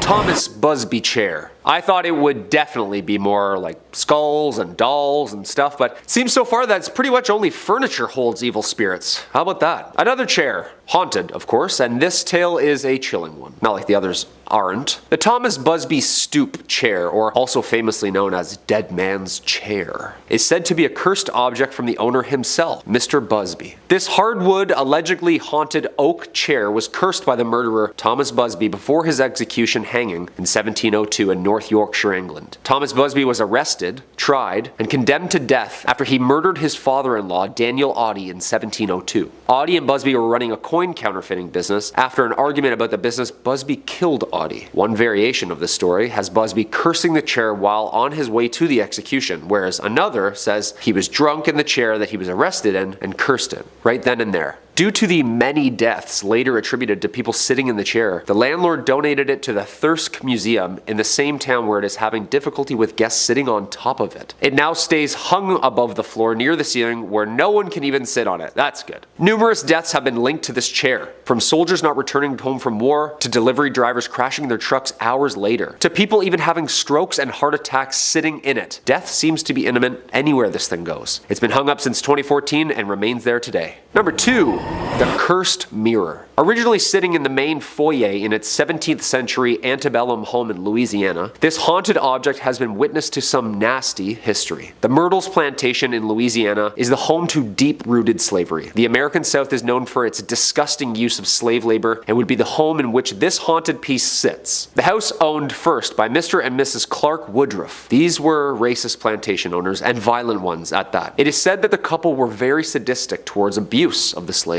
A young woman by the name of Chloe was particularly abused when eavesdropping on a conversation Woodruff was having one night, resulting in him cutting both of her ears off. That's so unnecessary. Her mutilation was hidden, but Chloe planned her revenge quickly and decided to poison a cake which Mrs. Woodruff and her 2 children would be eating. She killed all 3 of them and was caught, tried, and hanged for her crime. It is Chloe's ghost in which experts say haunts the cursed mirror from the plantation. Ghostly women are seen in the mirror walking by, and smudged handprints are always seen, even with new trimmings and polished glass. The cursed mirror is believed to have Chloe's spirit trapped inside of it. By gazing into the mirror, evil things apparently would happen, resulting in health problems. Weird things happen around this mirror, and where it lays now, that's Ed and Lorraine's business. Ed and Lorraine are taking care of it, of course, thank God, and it sits in the couple's occult museum in Connecticut. Ungazable. Today, the Myrtles Plantation has been changed into a bed and breakfast, but still remains one of America's most haunted houses. What do you think? And coming in at number 1, Annabelle. Possibly the most infamous and dangerous possessed artifact found at the home of Ed and Lorraine Warren. Their occult museum is the home of the Annabelle doll. We know a little bit about this doll, of course, with all the films about her in the last couple years. Tons of people have flocked to the museum to take pics in front of her vase. She rests inside a glass case ominously marked "Warning. Positively do not touch. Warned." She was previously owned by a nursing student, Donna, in 1970. Gifted from her mother from a thrift store, after some creepy incidents involving the doll like levitating onto the table and moving around by itself, she took the doll to a medium who revealed it is possessed by the spirit of a little girl who died young. Ed and Lorraine were eventually called after the incidents would not stop, and they offered to take it to their home. However, this is the scary part on the drive home. Ed himself said that the doll was making the car do things out of his control. Stuffed in a bag, doused in holy water, he still felt the presence. The engine kept turning off, power steering would all of a sudden lock up. The hardest part was getting it into a safe locked case in their museum, where it's been ever since. Thank goodness. The doll holds evil power and demonic possession, Lorraine says, and she refuses to even make eye contact with it. Yeah, you know it's bad when they won't even look it in the eye, huh? The museum unfortunately has been shut down since 2019, but the cursed objects still seem to be staying put. Number 5. St. Catherine's Head. Coming up first on our list of strange artifacts that the Catholic Church has hidden away is the severed, mummified head of the revered St. Catherine of Siena. You wouldn't really expect there to be a severed head kept out on display, but it is an important head, I've come to understand. When she was young, St. Catherine had a vision of Jesus on a throne surrounded by saints. Afterwards, she devoted her life to Catholicism and she gave herself to the nunnery, cut her hair, scalded herself, and took a vow of celibacy. At 28, Catherine was said to have received the stigmata when 5 red rays shot out of the crucifix she was praying to and pierced her hands, her feet, and her heart. But these were far from the only miracles attributed to the lovely St. Catherine, however. She was said to be seen levitating once during prayer, and even once a priest said he saw a Holy Communion fly from his hand directly into her mouth. Now, I will be honest, that does make her sound a bit like a saintly golden retriever, but okay. Catherine would pass at the young age of 33 and would be canonized a century later. If you don't know, that's a fancy word for being made into a saint post-mortem. While she passed in Rome, there was some disagreement as to where the young saint should be laid to rest eternally. Her hometown of Siena quite wanted her body back. Her spiritual leader, Raymond of Capua, knew he wouldn't really be able to smuggle her entire body past guards in Rome, so he elected to just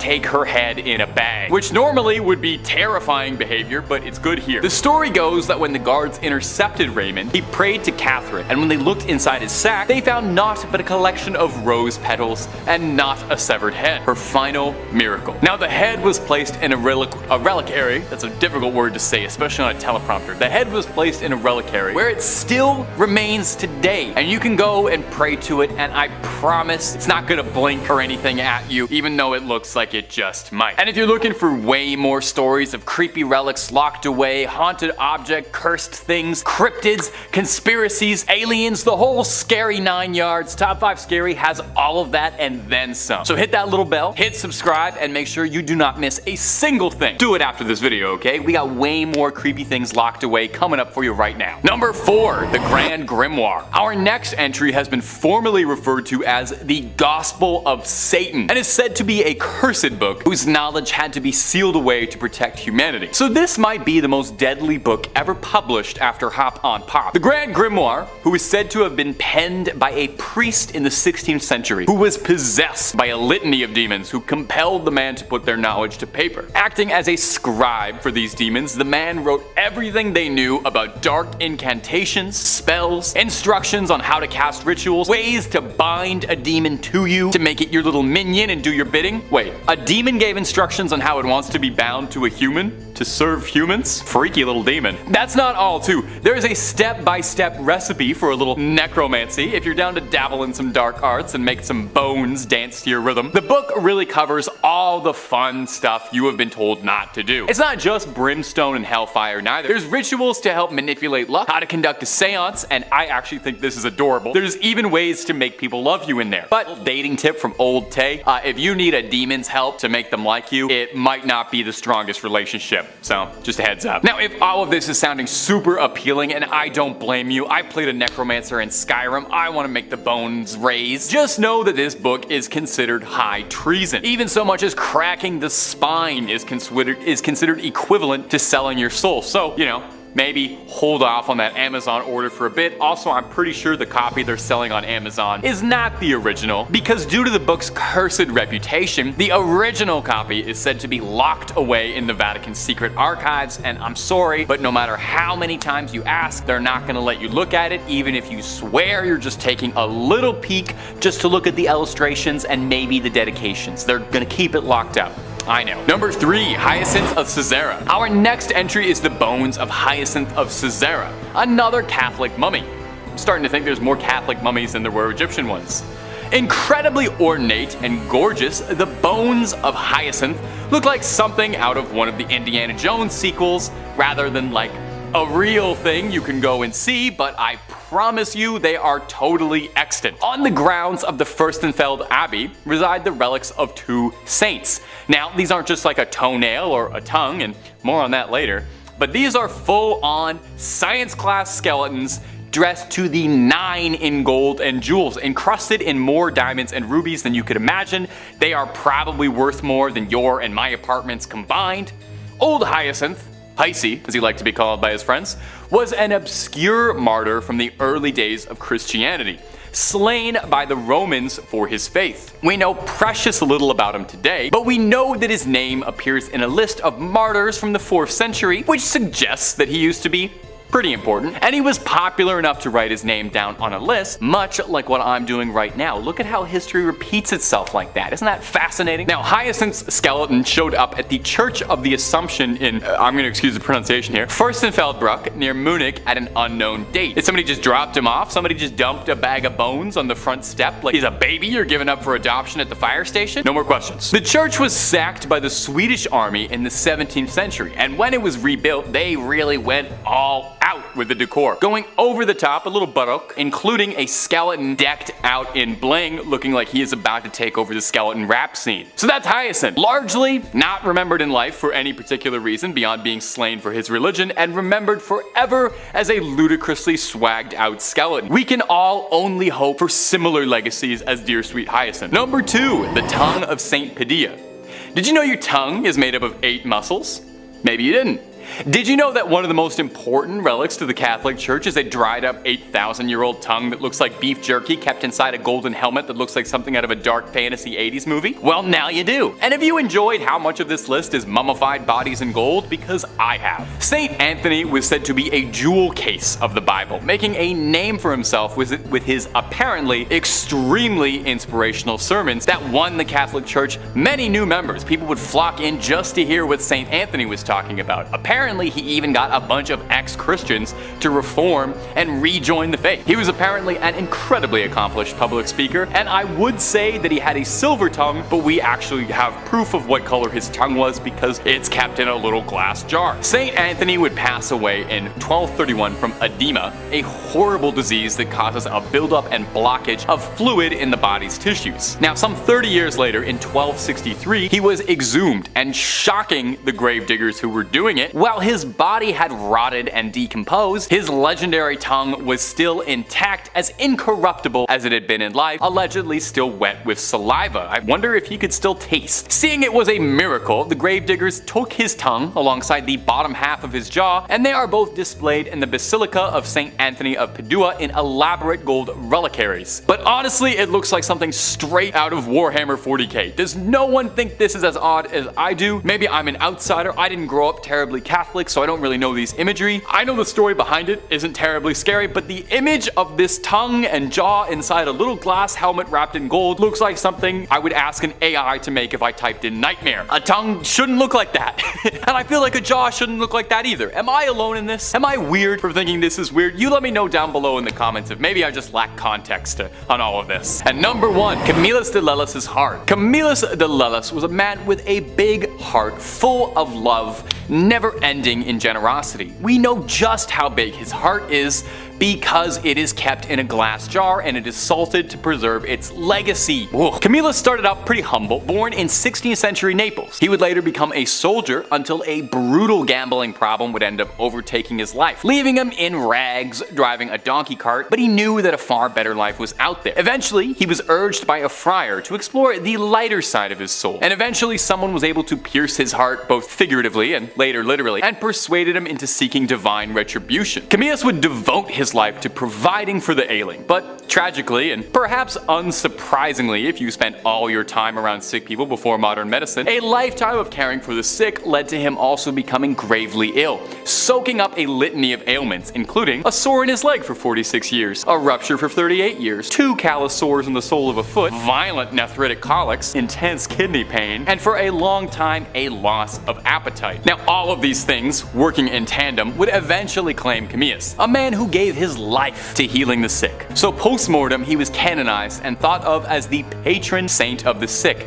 And what better way, I ask, to venerate a man famous for his ever-giving heart than to cut his heart out like he was in the Temple of Doom and start salting his heart like it was beef jerky. You can go to St. Mary Magdalene's Church in Rome to go see if his heart, put a stethoscope up to it, check if it's still beating, but it's pretty dried up and tucked away behind glass where you can go and pay your respects and see if it has any life left to bestow and maybe if it'll help you out with an illness at all. Number 5, my precious. The Vine Ring, or Ring of Sylvanus, is a gold ring dating probably from the 4th century AD, discovered in a plowed field near Silchester in Hampshire, England in 1785. This happens to be the site of many archaeological discoveries, but nothing else seems to be super newsworthy. It is unknown how the ring came to be located at the Vine, but it is presumed that the farmer who found the ring sold it to the family, who were known to have an interest in history and antiquities.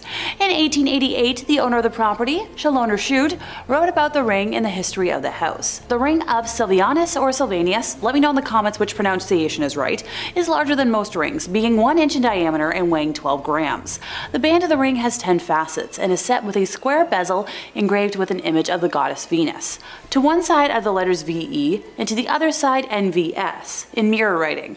The band is inscribed with the words Siniciane vivas in de. I tried. In 1929, the archaeologist Sir Mortimer Wheeler was excavating the Lydney site and made a connection between the ring, bearing the name of Sinicianus, and the cursed stone bearing the same name. Wheeler called upon J.R.R. Tolkien, as professor of Anglo-Saxon at Oxford University, to investigate the etymology of the name Nodens referred to in the curse. So remember Lord of the Rings? Well, this is the ring that inspired it. Silvianus loses his gold ring at Lydney as Gollum lost his under the Misty Mountains. Silvianus believes his ring has been stolen by someone whose name he knows, Sinesianus, just as Gollum thinks his ring has been stolen by Bilbo Baggins. Silvianus curses by name the person he suspects, and similarly, when Gollum works out that Bilbo has found and kept his ring, he cries out in rage, "Thief, thief, thief! Baggins, we hates it, we hates it, we hates it forever." That's also just me when I wake up in the morning. Both Gollum and Silvianus know the identity of the persons they regard as thieves who have stolen their gold rings, and both declare these names with maledictions. Roman tablets were found to contain references to the artifact, informing the god Nodens that the ring had been stolen. In the tablet, the former owner of the ring proclaims that whoever has taken the ring shall find themselves in bad health until it's given back to its owner. As it was written, for the god Nodens, Silvianus has lost a ring and has donated one half of its worth to Nodens. Among those named Sinesianus, permit no good health until it is returned to the temple of Nodens. So Nodens is a cognate of the Old Irish Nuada Argitlem, first king of Tuatha de Danann, who was disqualified from ruling Ireland because he lost his hand in battle. Nodens has also been associated with the Fisher King of Arthurian legends, the Norse god Njord of the Vanir, who is the god of wine, fishing, sailing, and fertile land along the seacoast, and the Roman god Mars. By all accounts, Nodens could be a rascally deity and well inclined to help with a curse, I thought, maybe put that thing back where it came from.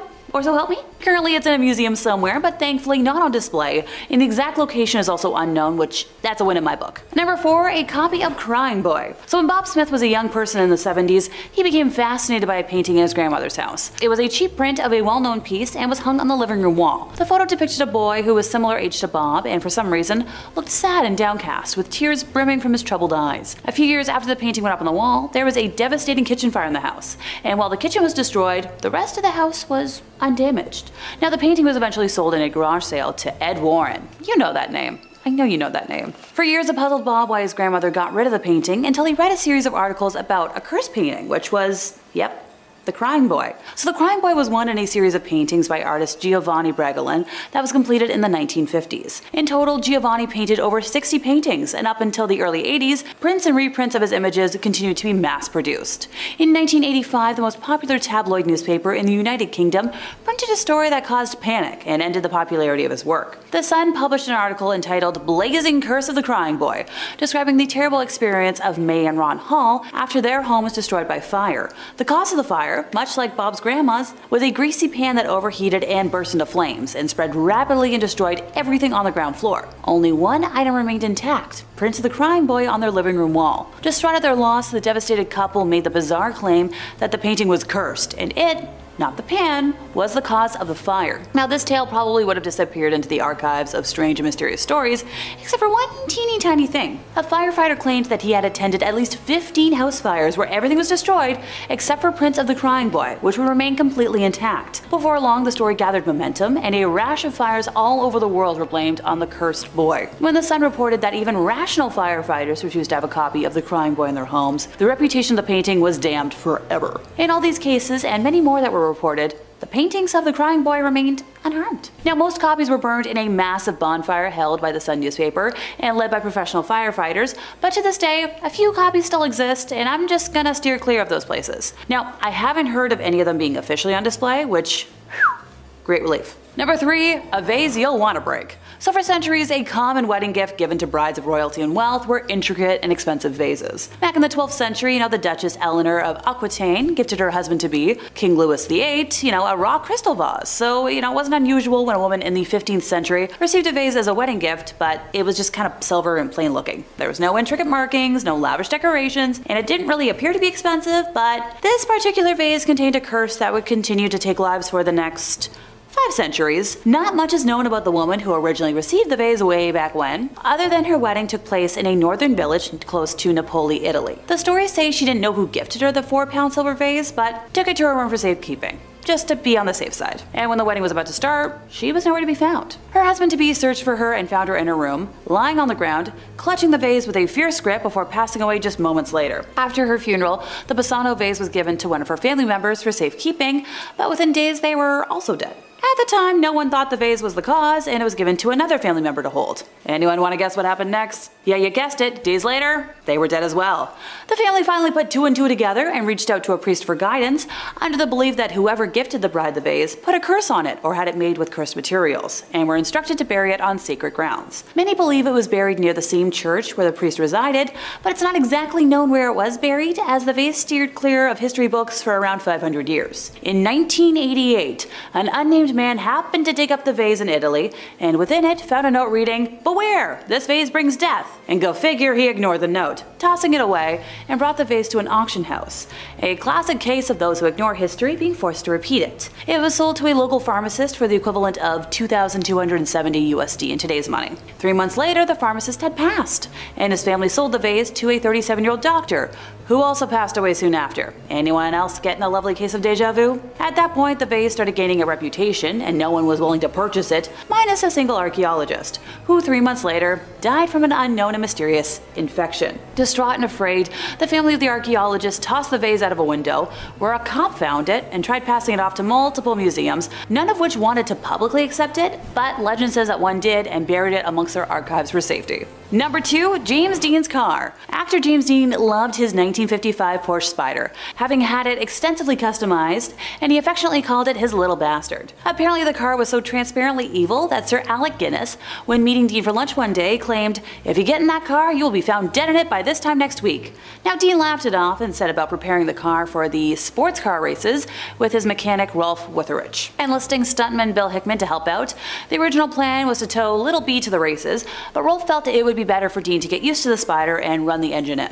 On that fateful Friday, Rolf sat next to Dean, while Hickman followed with his truck and trailer. Police pulled over the convoy and issued a pair of speeding tickets just outside Bakersfield, but that didn't slow Dean down one bit. Dean was barreling down Route 466 at an estimated 85 miles per hour when a young Cal Poly student named Donald Turnipspeed, driving a Ford Tudor, decided to make a sudden turn onto Route 41. The impact sent the Ford almost 40 feet down the road and ejected Rolf from the Porsche.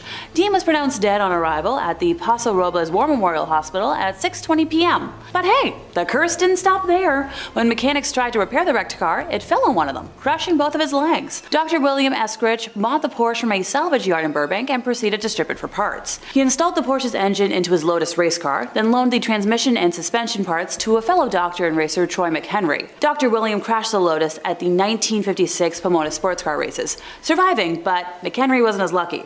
He hit a tree and was killed in the same race, and so the curse of Little B gained strength. Two thieves who tried to take pieces of the car were both injured, and the Porsche itself carried on. Shortly after the crash, publicity monger and self-proclaimed King of Customs with a K, George Barris bought the Spider, or what was left of it, promising to rebuild it. When the mangled frame was found to be beyond recovery, he chose to capitalize on the car's notoriety. The Porsche was loaned to the Los Angeles chapter of the National Safety Council, and from 1957 to 59, it went on a gruesome tour of car shows, movie theaters, and bowling alleys. In March of 1959, while in storage in Fresno, the car mysteriously caught fire. It suffered remarkably little damage, just 2 melted tires and some singed paint, and fortunately the fire didn't spread to the other vehicles in storage. Meanwhile, Barris had sold a pair of tires from the car, and both repeatedly blew at the same time, causing the new owner to, veer off the road. Little B even managed to crush and kill a truck driver who was transporting it. The car has since disappeared into a museum archive, which is probably for the best. I'm nervous just around regular cars, but the thought of this cursed monstrosity is making me extra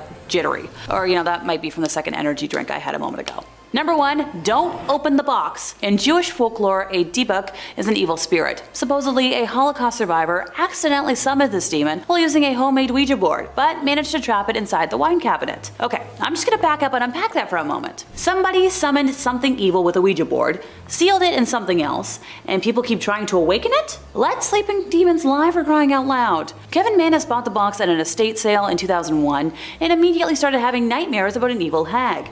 Ditto for the friends who were staying with him. Now, he gave the box to his mother, who suffered a stroke on the same day. The box's later owners have also claimed that the spirit within has appeared in their nightmares as well. The last owner was Jason Haxton, director of the Museum of Osteopathic Medicine, who not only had nightmares, but developed a strange skin disease and began coughing up red fluid. Now, at that point, he contacted his local rabbis, sealed the demon back in the box, and then hid it from the world with help from a museum archivist friend. I don't think I ever want a behind-the-scenes tour of a museum. King Tut's treasures. Now they opened the tomb, the demise followed. When King Tut's burial chamber was uncovered in 1922, it was one of the most significant archaeological discoveries in history, a nearly untouched royal tomb sealed for over 3,000 years, but almost immediately whispers of a curse began circulating. The first to pass away was Lord Carnarvon, the financial backer of the excavation. He passed suddenly from blood poisoning after a mosquito bite, an ordinary injury that became fatal. Newspapers around the world erupted with speculation. Then more passings followed. People connected to the tomb suffered illnesses, accidents, and sudden declines. I mean, some passed on young, others experienced long, unexplained sickness. Ancient Egyptian tombs often contain warnings, not always literal curses, but symbolic threats promising divine punishment to those who disturb sacred ground. And Tut's burial was, filled with ritual objects meant to protect the king. The treasures themselves, though golden shrines, weapons, jewelry, weren't just symbols of wealth, they were religious instruments, kind of with protective magic over them. Even today, curators handle these items with extreme care. Some claim working long hours around them causes headaches, nausea, or even vivid nightmares. Now, rational explanations do exist, of course, but the legend refuses to pass on, because if there was ever a tomb meant to remain sealed forever, this might have been it. The Terracotta Army's forbidden weapons. Now, thousands of soldiers, all facing forward, all armed, all waiting. The Terracotta Army was built to guard China's first emperor in the afterlife, and according to legend, they're still doing their job. When farmers discovered the army buried beneath the earth, it shocked the world. But what received far less attention were the stories that followed. Workers involved in early excavations reported disturbing dreams. Some claimed they felt watched underground, others refused to continue after tools broke inexplicably or sudden injuries just occurred. And the emperor's burial complex was designed with lethal traps, poisonous substances, and symbolic guardians. Ancient texts warned that disturbing it would invite,